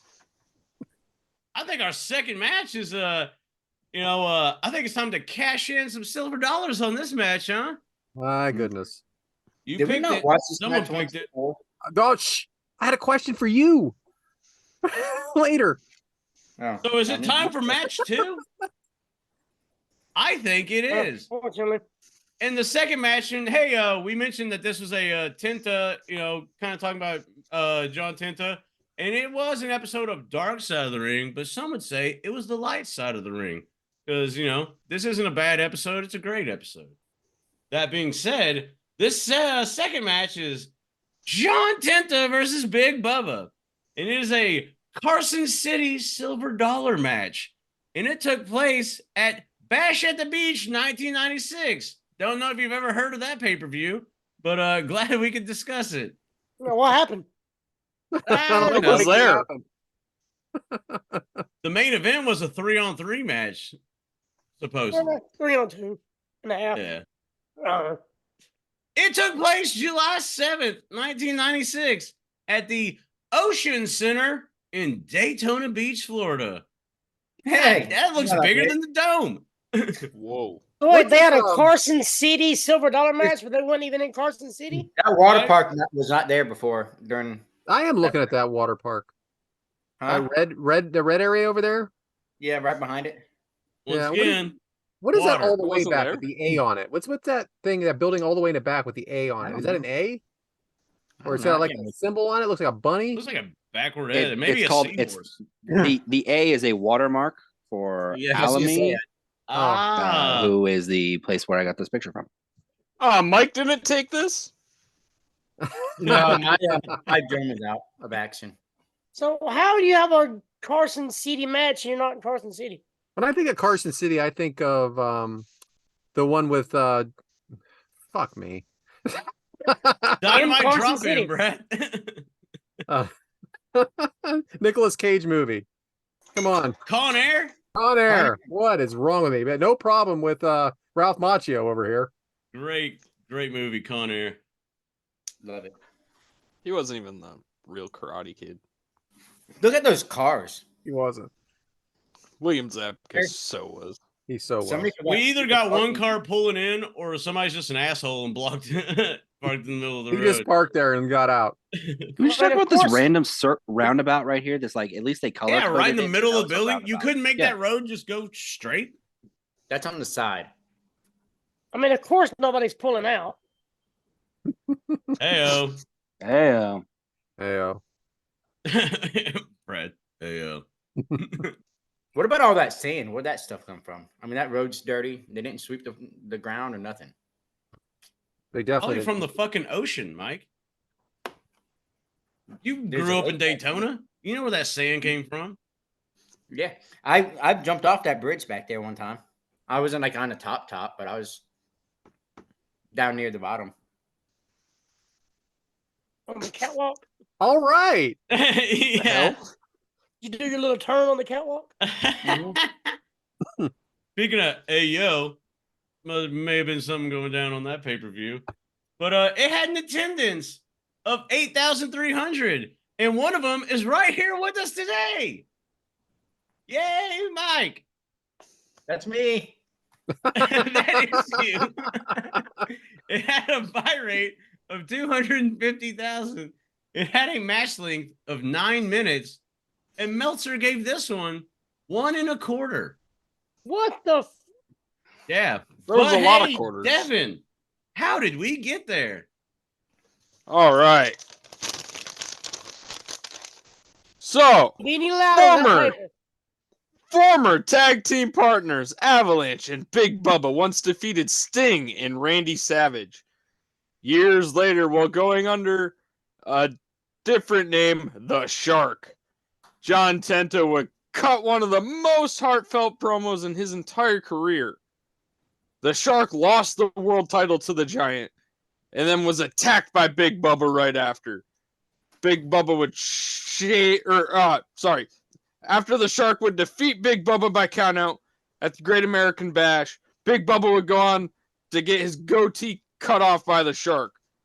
Oh no. The Shark would then get his head shaved by Big Bubba. He cut his own goatee? He shaved half of the Shark's head. Half of the Shark's head. Just going back and watching this match and seeing that, you're like, what the is going on here? You know, without this I build think up, that you're was like, gonna why go is back half his to hair somebody gone? said that. The I'm glad following you're week, doing it. the Shark would cut that very heartfelt promo saying, "Every morning I wake up and look in the mirror, We lost Devyn. relive this embarrassment. I'm not gonna finish shaving my head." Am I back? Yeah, You're good. you were All gone. right. Every morning I wake up and look in the mirror and relive this embarrassment. I'm not going to finish shaving my head. No, Gino, I'm not going to. I'm not a shark. I'm not a fish. I'm not an avalanche. I'm a man. John Tenta, a 500-pound man. And I'm going to hurt the man that did this to me. Fantastic. Could have swore he was a shark. I could have swore it too. Big Bubba entrance with Jimmy Hart. Favorite version of Ray Traylor, Mike? Big Boss Man. Freaking, I think Big Boss Man for me was when he was with the Authority, and he was part of that the night of when Mankind won the championship. That's my favorite version. Yeah, the corporation. That's what I was saying. The corporation version. I love that one because he's just the Authority was Triple H and Stephanie. what were they? They were called the Authority then too, weren't they? That was Corporation. Corporation. Oh, okay, sorry. So silver dollar in a pole match, huh? Boy, that thing sure looked like a penis. John Tenta entrance. Nice hair, right, Devyn? Is that a distraction for you? It definitely was a distraction for me. At this point, Tenta had his beard half shaved, so he finished shaving the beard, but he had half of his head shaved. I mean, I get why he's doing it to relive the embarrassment and stuff, but I think at this point, just shave it all and then kick Big Bubba's ass. James, who are the announcers? Well, I'm glad you asked, and I do want to point out. The announcers are Tony Schiavone, Bobby Heenan, and Dusty Rhodes. But I want to point out that both of these matches have Bobby Heenan and Jimmy Hart involvement. So hey, look at us. Yeah, Jimmy Hart again. Shoulder tackle to Bubba. Bubba out of the ring. Oh, I'm sorry, Adam. Who's the referee? Oh, that would be Georgia's own Randy Anderson. No. Pee-wee. Shoulder tackle to Bubba. Bubba out of the ring for the third time. John Tenta showing his power. Glad I said it that slow. Tenta trying for the pole. Is this pole way too high, Devyn? This pole is freaking 20 feet tall. We know that the three guys that James just mentioned, they're cutting it up, talking about no one's even able to reach this. Good luck reaching that. Wait. Do we see him? Are you right there? If you look at the very, very, very top of the pole and go over about like 15 rows and go up another 3 rows, that's me. There you are. Hey, it's Mike. Anyway, Big Bubba interrupts the pole climbing or whatever he was doing. I don't think there's anybody climbing anything. Big punch by Bubba, now going for the pole. Tenta throws him down. Mike, does this remind you of another match that we have covered? Yeah. Was it like the glove on a pole match? That's exactly right. I mean, even the way it ends. And wasn't that like a WCW match? Yes. And wasn't it at like a Bash at the Beach too? Can't I think that was exactly. a Halloween Havoc, wasn't it? Halloween Havoc, yes. Make the deal. Okay, I'm bad. Spin the wheel, make the deal. Adam wants to talk. Real quick, Brian, can you go back one frame to the other picture? Real quick, please, sir. The one of me? The one with the tall, just the pole in it. The one that showed Jimmy Hart. It's the one right before this one. Stay tuned, everyone. There you go, right there. All right, so you see Jimmy Hart in all of his jackets. Every time Sick he come up with jacket. somebody, he had something different. What do you think he spent on all these jackets, getting them airbrushed and all that stuff? Probably about Does the he same have amount that we the spent best on our looking- memorabilia over the years. I think, yeah. 600,000. Even in the 90s, he had the best jackets. He airbrushed himself on this one. Yeah, he sure did. Twitter followers, if you guys would like, since there is a famous picture of me, like I said, I'm up there somewhere. We will get some of these printed off, and I will autograph them and sell them, and all the money will go to a special charity. Nice, So, Mike getting that picture money. $150 a piece, A lot of repetition. and I even pay for shipping. A lot of repetition trying to get the silver dollars. Bubba back suplex to Avalanche off the turnbuckle. James, when this match was pitched to John Tenta and Big Bubba, what do you think their reaction was, and do you think they were on board? I would assume they weren't told the logistics of how tall the fucking pole would be. And but once they go into the warm up that day and be like, how the fuck am I gonna climb this? But I just can't and imagine. I bet honestly their inside their brain was probably you're paying me how much? All right, fuck it. I agree. Tenta slamming Bubba against the turnbuckle, throws Bubba out of the ring. Smart strategy, right, Adam? Yep, get his ass out of there. That way you can get them coins, baby. It's the only way.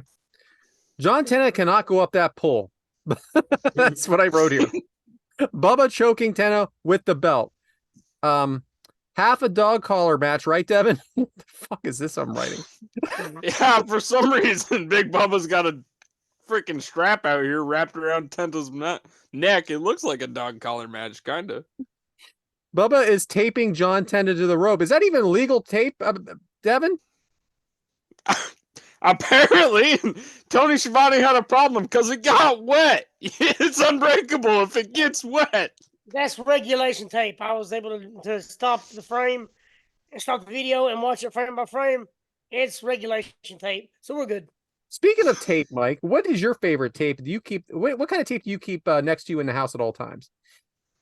Duct tape I knew it. I just fucking knew it.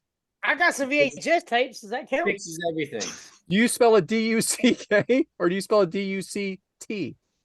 DUCT. Ooh. DUK, duck. Man, I'm glad I got that in, huh? And you have Good. VHS tapes, Adams, right? I got VHS tapes. Is that the same thing? It's tape's tape. Just like if you're not, never mind. Tape's Cut tape. Tenna's hair now. Now Tenta has cut himself loose. Now cutting the straps. It's real good. What kind of tape? Gorilla tape. Now cutting the straps of the pole to the ring post. Bubba interrupts. Two big men, both. This is not pretty, James, but is the job getting done here? Yeah. I mean, they're in the ring and they're doing it. I guess that is the job getting done. I would rather have the conversation about different types of tape than this. But Is that Conrad out there? and that's no disrespect to anybody. And shout out to the Junior Seau jersey. But yeah, job's getting done. They're having the match and they're doing it. They're working with what they got. Chicken salad out of chicken shit. This is why it reminds me so much of the coal miner's glove match. It really does, and the way it ends too, which we'll get to. But so spinebuster to Tenta, that actually looked really good. Jimmy Hart going for the silver dollars now. What a visual, right, Adam? Yeah, that Jesus Christ, man. Yeah, Can you yeah. imagine that pole swaying back and forth? Oh man, John Tenta waiting for Jimmy. He's just waiting. Crowd getting into this now, right, Devyn? Yeah, no, a little bit. They're like, "What the hell is Jimmy Hart doing?" How high he is. What is Randy Anderson doing? He's getting out of the ring. the right fuck now. out. Jumping over the ropes. What the hell is he doing? Looks like he's jumping into the General Lee. Like he looks. I'm doing this shit. I'm getting the hell out of here. Right? So James talking about the two guys before the show trying to plan over this match. I bet Jimmy Hart was just like, I guess I gotta climb up there for you boys. It's like, I don't fucking know.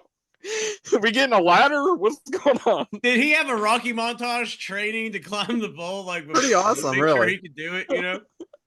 This is the most physical activity Jimmy Hart has had to do in his entire career. For real. Can you Climb this imagine pole. how scared he was before this? Like, I got to do what? Tell me I gotta climb that pole, baby. Hey, well, is it gonna be strapped in? Am I gonna be able to climb it? You're not gonna oil that pole, are I'll you? climb it. So Tenta takes the silver dollars, pushes Jimmy Hart, nails Big Bubba in the jaw, and he still has to pin him. Well, he So has it's to just win. getting this. It's just like the coal miner's glove match. You hit him, but you still got to pin the guy. It's Freaking just, rocked him too. What if he would have kicked out? That'd have been but hilarious. they didn't really explain the rules. Did they explain the rules? No, they So, just- like, I didn't understand. Like, you had to get the silver dollars, then you have to hit him with the silver dollars, then you have to pin him. What if he kicked out? Then what do the silver dollars do? just by your I damn- think that's just the only weapon you can use. Okay, so the tape was fine. Yeah, and the fucking belt around the neck. The belt. Totally Yeah. cool. All right, never mind. So he still had to pin him, I wrote, and then leaves the coins for Bubba. And guys, this is just pure entertainment, really. And I know we're having a little fun here, and I'm sure this wasn't John Tenta's favorite match, but it was just entertaining, and that's where we're gonna leave it. So that's it for the match, unless anybody's got anything else. I have one quick thing to say Oh, before we my. get to the questions. So we talked about John Tenta and doing like kind of halfway honoring John Tenta, and we choose a disqualification match and this Carson City bullshit. Just want to throw that out there. Hey, listen, we could always do the same. That's old that is us to a T. That's what I mean. We're gonna respect John Tenta with a disqualification match at WrestleMania and silver dollar bullshit. I am backing up Brad on this one because Brad picked these matches, but this was the first ever John Tenta match. He wasn't a shark. He wasn't an earthquake. He wasn't an avalanche. He was a man, damn it. A 500-pound man dealing with his problems. WrestleMania. It's WrestleMania season, baby. I digress. Hey, listen, we don't always cover what everybody covers, right? Just Stone Cold at WrestleMania 14. That's all. Yeah. Anyways, let's get to the questions. Thank you for that. Amy Vaughn, the first lady of the Sid Vicious fan club, wants to know why do you think Earthquake did not get over in WCW? How would you have booked him in WCW? I, of course, always read these questions ahead of time. I think they really pushed him in WCW. He was in Dungeon of Doom thing. I mean, I know he was, sharking, but it didn't work with him there. But I think it wasn't because they weren't trying. Yeah, they made an attempt. I don't know why he didn't get over. I maybe he was just past this time. I don't know. What do you guys think? Well, I really wasn't watching, so I couldn't answer that. You were watching. You were there. Well, that one, but that wasn't him. That was John Tenta. That was an earthquake. Yeah. I think if they would have, I meant John Tenta because he was never Earthquake in WCW. She just wrote. Whatever it is, but I'm still even like that pay-per-view though. That was like my first thing I went to when I first started to get into it. So before then, I wasn't aware. So when he was with that, when he was in that group, when he was a Shark, we covered one of those matches as well because he came out and helped. Do you remember that? Yes. What's wrong with you? I think didn't we do like the Brutus in the black and white paint? Yeah, that's what it was. Yeah. They ruined him by putting him by naming him Avalanche. I think if they would have named him John Tenta from the start, it would have been better. Yeah, they were doing that a lot. Avalanche. I mean, they just knew Avalanche was a play on words from Earthquake. Everybody knew bullshit. I just think John Tenta would have been better if it had been John Tenta from day one. Book him that way. Book him as his name from the beginning. Commentary did mention like he was previously known as the Shark, which I guess he previously said that too. But the fact that they were kind of, he used to be known as this, I thought that was kind of Bobby cool, Heenan especially in the mentioned late 90s. He said something like, "Oh man, he's something about his gills," and then Tony Schiavone and one of them said, "Oh, he ain't a fish." So I definitely think they could have played it more, though. What was that, Devin? I definitely think they could have played it up a little bit more. Like Bryant was telling us earlier, he had a historic wrestling background with LSU. He was a sumo wrestler. They could have definitely been like, "This is John Tenta, not everything else. This is John Tenta." Giving him another push, but Jim Ross exactly would have been perfect for him. That's true. But at the same time, the match before this was a title match against the Giant, so I guess he wasn't getting pushed. And her final question is: would you have kept Earthquake? We just fucking ignored Mike. He said he doesn't know who he is. That came out of the wall, with the Darth Vader helmet and tripped and fell. Shockmaster. Yeah. Isn't that who he played? That's not him. That's Fred Ottman. That was a Tugboat. That was his partner. That was it. That's what I was asking. That's what I was getting at. So would you have kept Earthquake and Tugboat together as a tag team? If so, how do you think they could have been used in WWF? Well, I think they were used well as just gigantic men. I like the better Avalanche and Sailboat. What would they have been? Avalanche and Sailboat. Yeah. Avalanche and Igloo. Iceberg. Lettuce. Tip iceberg lettuce. There you go. All right. What else do we got here, guys? My favorite type of lettuce. Is that all the questions? No, we got Your dad just wanted to let us know that Earthquake was never pinned in a pay-per-view. Randy El Corai had a comment. Did Your not know dad. that. That's awesome. That's a cool stat. Randy, yes, Randy Elcorai, James, yes. Mike Bober wanted to know if the Shockmaster and the Shark formed a tag team in WCW, what would their name be? The Shark Masters. That's good. Come on, Mike, you can come up with something. I'm thinking. The Shockquakes. I don't know. The Buffet Bashers. Oh, fat joke. The Waffle Housers. Shark. He I fell don't on his arse. Horrible haircuts. Mullet madness. Mullet madness. I like that. That'd be like a big ass group with all them mullets. Believe it or not, I got another. I mean, I don't know. It's a good question, though. It's funny. Amy did have another question. Why do you think Dark Side of the Ring chose Earthquake? He was a loving dad, husband, didn't do drugs, but did tragically pass due to cancer. Don't get me wrong, I love learning more about him. I feel the tragedy is more surrounding the fact that he died too young because he was doing what he could to take care of his family and waited too long to get it taken care of. I think the last part. Well, and the fact that like he played a heel, like obviously he played a face, but he was like a heel and everybody thought he was just this menacing like heel thing. But to know the real guy, and it's like, damn, because that kind of does do the break kayfabe or whatever you're saying. But like the fact that he was this big ass dude, but he was like a gentle giant thing. And to maybe shine a little positivity on Dark Side of the Ring, That's what I mean, but I felt like it was more of a biography, like an A&E biography than a Dark Side of the Ring. It was. Yeah. I believe the same thing. Devyn? The really dark side that I thought it was John Tenta dedicated like the entire second half of his life to this business. I mean, of course, he dedicated most of his life to his family, but his working career was this business.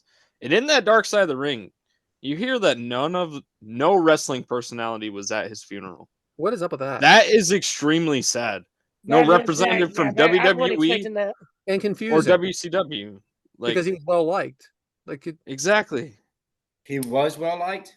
Yeah, and nobody said any bad shit on that documentary at all. They all like praised him for being such a great guy. He was a great guy in the back. It was a very strange Dark Side. It was a good show. I enjoyed it. It just wasn't their MO. Yeah, it was highly positive. Mm-hmm. I mean, he died young. That was sad, but his kids loved him. His wife loved him. And the people loved him. He did what he was told. Didn't do drugs. Didn't drink alcohol. And his wife was 4'11", dude. Like, he's a mountain of a man. His wife is 4'11". That's fucking love at first sight. I'm like, okay. I was singing karaoke and he walked in. I'm like, man, that is like typical. Like, he did go broke though for a while. Got it back. But again, not a lot of us go through that stuff. Well, and it's not like semi truck driver where he's not like free basing heroin and shit like that. Like he's just working and making a living. Yeah, did his thing. Yeah, semi truck driver. The second half of his career. All right, one more question, guys. Ben Jones, there he is, huh? My man. Shout If out John- to that Thank video. you, Yoda. Man, If John Tenta was in his prime today, would his career still have been as good as it was? Or would his look, style, presentation be best suited for the 90s? Fair question. Throw John Tenta in freaking AEW. He's bigger than anyone. He's literally a foot taller than anyone. 200 pounds bigger than everyone. I think John Tenta would be a powerhouse. I think you said the same thing AEW about, doesn't do good with big guys though. I say the same thing about like a King Kong Bundy. The guys, they were monster of a I men. think nowadays he could hit the ropes and fly. Like he'd be a good big guy opponent for a lot of people. AEW doesn't really do big guys that well because they have had Wardlow, and I don't know why the fuck he's not a champion. They've had Brian Cage, they've had Santum, which I guess whatever. But I think he could be a very good opponent for your babyface champions. I think he'd be a great indie guy. Make the towns. Attraction I style, I just thought of a comparison for today. Like, do you guys remember the I can't remember their names exactly, but they were the Bear team. Yeah. Like Bear Bronson and Bear Country. Bear Country. Yeah, They those guys renamed them something, didn't they? Yeah, they did. Yeah, that's a good one. Seems similar to me. And I like those guys, and I thought they were. I thought they could have got more out of them, but Yeah. they were more like the dark, the dark ones, the dark matches and stuff. But AW Dark. But anyway, guys, unless anybody's got anything else, that's it for the questions. Back to you, James. All right. Well, like we've discussed with Mr. Tenta, he had a bunch of wrestling personalities, we'll say, and gimmicks, maybe I guess is a better term for it. So I guess it's Avalanche, Earthquake, Shark. Brad? So, all right. So, guys, get your Google machines ready. Okay. Oh boy. So, John Tenta did play a shark. Okay. So let's talk. What is your favorite shark? But I'm only giving you 4 choices. And guess what? One of them is not the Great White. So get your Google out. Hammerhead shark, tiger shark, thresher shark, or goblin shark. Devyn? Let me Google a thresher shark. Okay. You didn't put the Megalodon on there? I love the Megalodon, man. I love that movie. Even though it was a B movie, they say I liked it. Dinosaur shark. Shark's That goblin is. I like the goblins. Goblin. There it is. Mike likes the goblin shark. I knew somebody would. That's a weird. What are we doing? I'm sorry. So we're playing shark. We're playing avalanche. We're playing earthquake. So if I was a shark, I would want to be a goblin shark. So hammerhead. Not a goblin shark. Favorite Not sharks, a goblin Adam? shark. Hammerhead, tiger, thresher shark, or goblin shark? Go ahead and Google it, and I'll go back to Devyn. Devyn, which one did you like? Baby I'm shark. just going like baby shark. Baby shark. Yeah. No, I'm going tiger shark. It looks like it'd tear through almost anything with like 1,000 sharp teeth. Badass. That's the type. I'm going with that. A tiger shark. And Mike, you said goblin shark? Damn right. Too bad I didn't give you these ahead of time. Brian, huh? That would have been a good idea. Yeah, well, that's what I was trying to do. I was trying to get a really good pictures. idea, Brad. Yeah, I could have had pictures ready for everything here. Yeah, Yeah, great job, Brad. Shout out. But hey, No, Brian, why don't you clip that part where these jackasses are singing Baby Shark, and maybe we can catch some of that Baby Shark wave and get some plays. Dude, I'm all on baby shark. Yeah. It has like 9 million views on YouTube. Baby Shark, or Baby Shark thing. My nephew's about 100,000 of those. Adam, did you pick a shark yet? I just see if you That's got the tiger goblin shark, 100%. All them Shark? teeth. How about you, James? Who'd you pick? Hammerhead, baby. Nobody. Yeah, I'm picked it. Hammerhead too, because that's a weird one. They're Like, all what weird. happened there? Who the heck? Like, whose joke was that? They're all It's- really weird sharks. It's up there with duckbill platypus. Like, whose joke was that, right? What are you doing, James, there? I just want to correct you because I Googled it. It's 14 billion views. That's all. So y'all want to sing that song real quick? maybe we can get some of them views. Holy crap. Yeah, dude, it's Baby insane. Shark. 14 billion YouTube views. Oh, I believe it. My kids probably listened to 1 billion times. Williams in there, Benjamin. So now it's earthquake season, and where is the 4 places that have the most earthquakes? Okay, and this is where you're going to visit. Pick one: Fine. Japan, Indonesia, China, or the Philippines. Where do you want to go, Devyn? Japan. I've heard so much about Japanese food. It sounds like it's delicious over there. James Sorensen sent me a bunch of photos that he was taking. It looks beautiful over there. I'm gonna go to It's Japan. so nice. We said it twice. James went to Japan? Oh, I didn't know that. Shout out Jimmy. Where are you going, Mike? I'm going to China. Any reason? I just want to go to China. I like Chinese food. Well, you'll Yeah, have General Toast. plenty of it there. Just have them I mean- order for you. Oh, I will. Yeah. All right, Adam, I where you got- going? Japan? Like, hey, Indonesia? Google.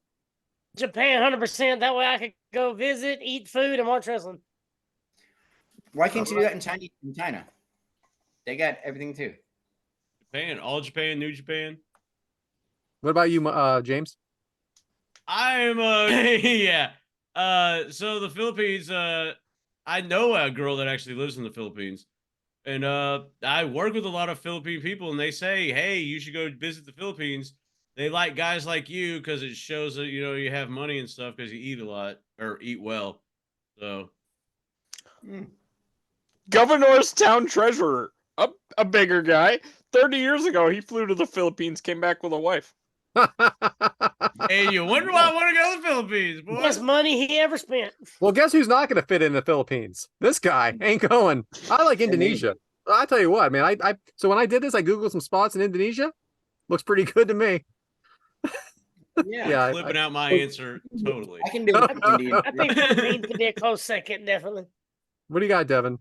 I got a really short story. One time when I was in Philly for the NFL draft, we went to like Yeah. this Chinatown part of Philly. Yeah, been there. Yeah. So we're eating at this restaurant. I had no idea what I ordered. No idea what my dad ordered. But this lady puts the bowl right in front of me.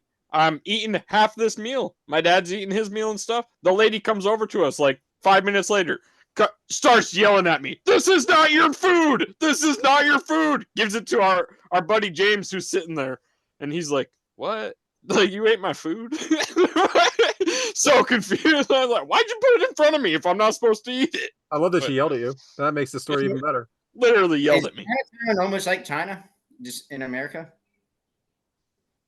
Chinatown? I've never been to a A Chinatown. big Chinese community lives there. A lot of everything's it's just like where Chinese people like live.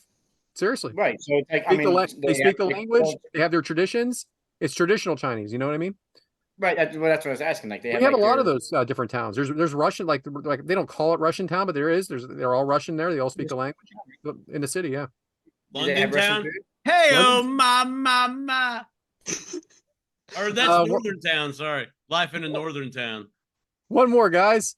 Avalanches. Oh, where do those happen? Well, I got 4 places for you: Switzerland, Austria, and believe it or not, Italy and France. What? So where are you going, Devin? I was watching The Sound of Music, Flipping and they that. escaped to Switzerland.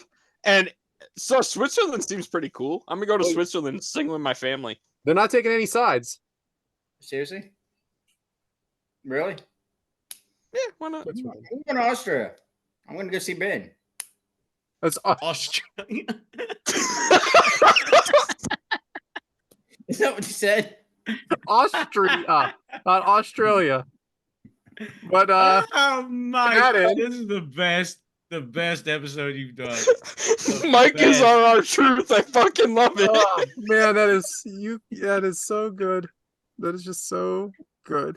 Mike and Archer's sitting there. Where the fuck is there? Where are we?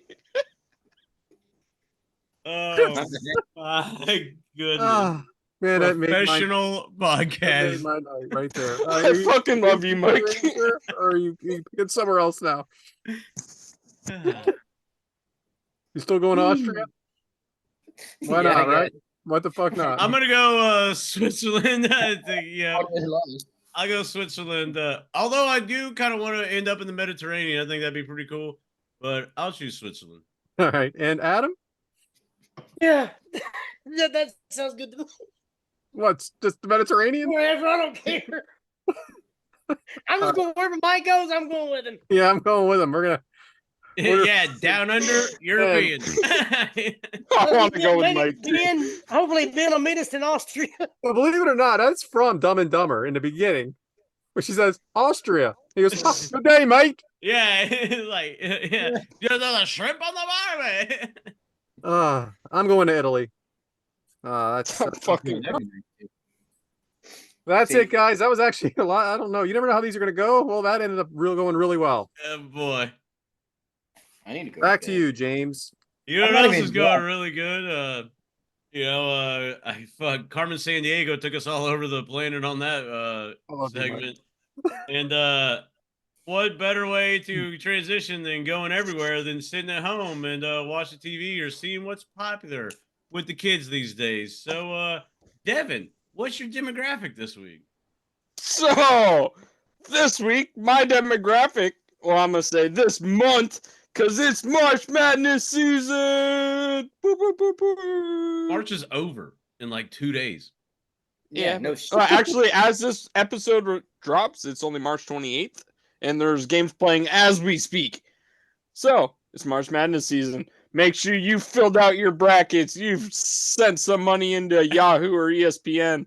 You're going to try to win that million because my bracket's already busted. But, you know, it's March, so have fun, guys. I picked Purdue. Do you guys have any predictions out there? Texas. Yeah, I'm gonna go. I think North Carolina is actually gonna win it. They've had a great season. Hey, you Started think out good, Caitlin had a Clark's gonna couple pull it shitty off? I don't games. think she's won the national championship yet. That'd be cool. Shout about out you, her, Mike? best player ever. I don't know. Texas. I love March Madness. I do. I have followed it a little less this year. I'm a little disappointed. There's no Philadelphia team in it. Oh, Like, bummer. well, Villanova usually makes it, and then you have Temple, St. Joe's, Penn, Drexel, LaSalle. You got a lot of teams that are very, very local to Philadelphia, and none of them are in it. Yeah, you got a lot of options, and I guess they all blow ass. Yeah, this year they do. This year they do. And at one time, Villanova was ranked, so and they're not even in it. They're in the NIT and lost. I've been to Penn State one time. Awesome. Boy, No, for got a real. great joke, and I'm not gonna say it. I was there for a Raw, I think, maybe. Or a SmackDown. What did State Well, College? Yeah. Awesome.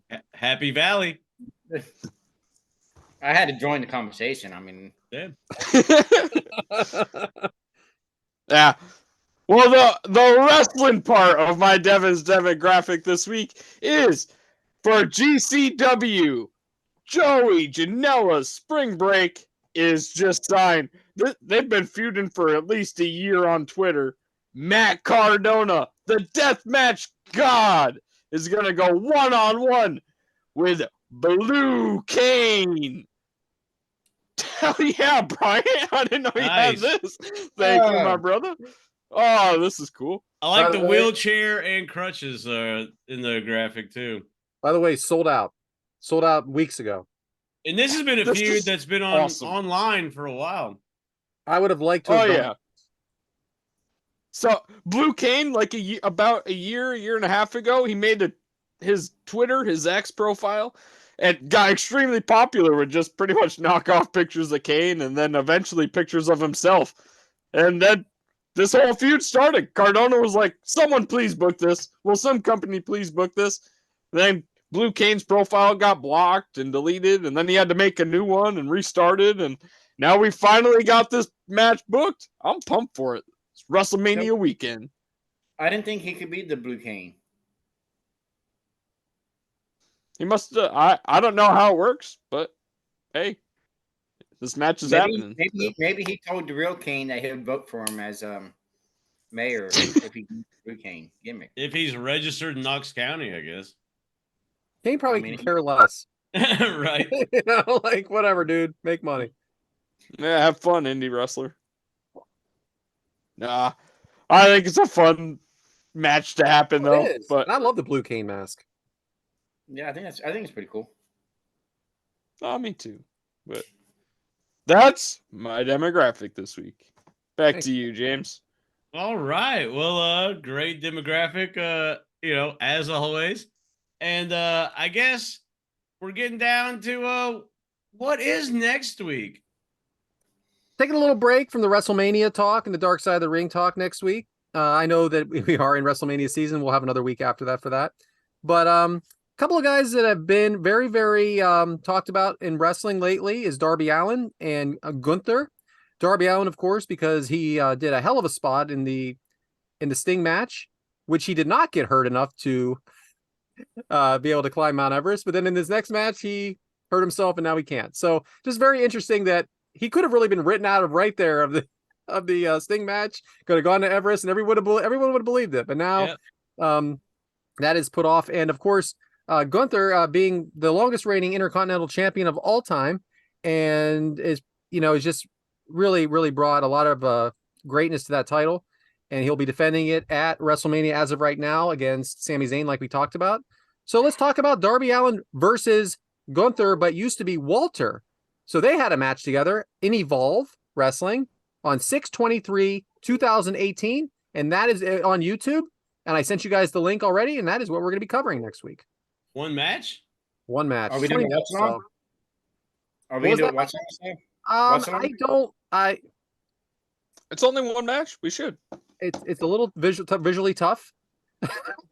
So I wouldn't share it on the screen, but if we want to do a watch along, that's fine too. It's up to you guys. We'll put it in the chat, guys. Stay tuned for that. So really excited though, because that's two guys that I didn't even know were. I mean, I'm a wrestling fan, but I don't know everything, and I can't wait to watch it. Those two guys. That's why we got Bryant. That's why Very, we hired him. very different styles, very different sizes. Just I can't wait.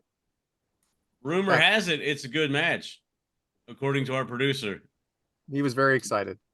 That's why we hired him. Yeah. But, he makes a lot of yeah. money. So, does anybody have any closing thoughts on this episode? Oh man, take it home for us, James. Well, James, don't kick out at 2. hell yeah, yes. clipping that part out.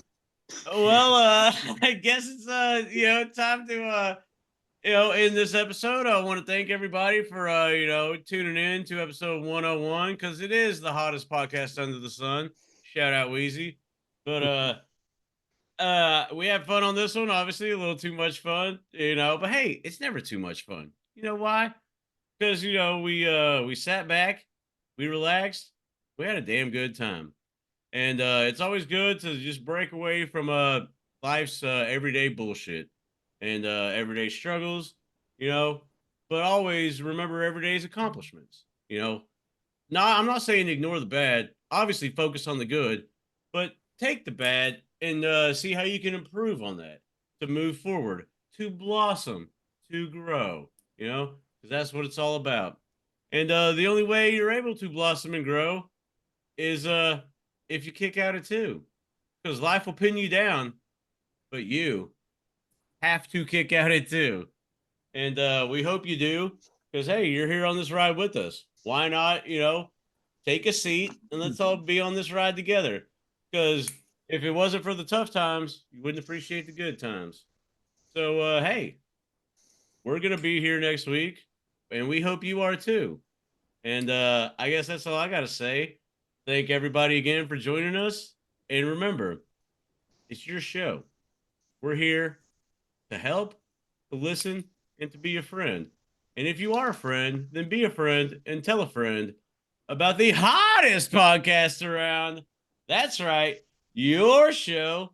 It's the Kickout Crew. And always remember, kick out at 2. Because why? So you can see us next week. Goodbye. Run.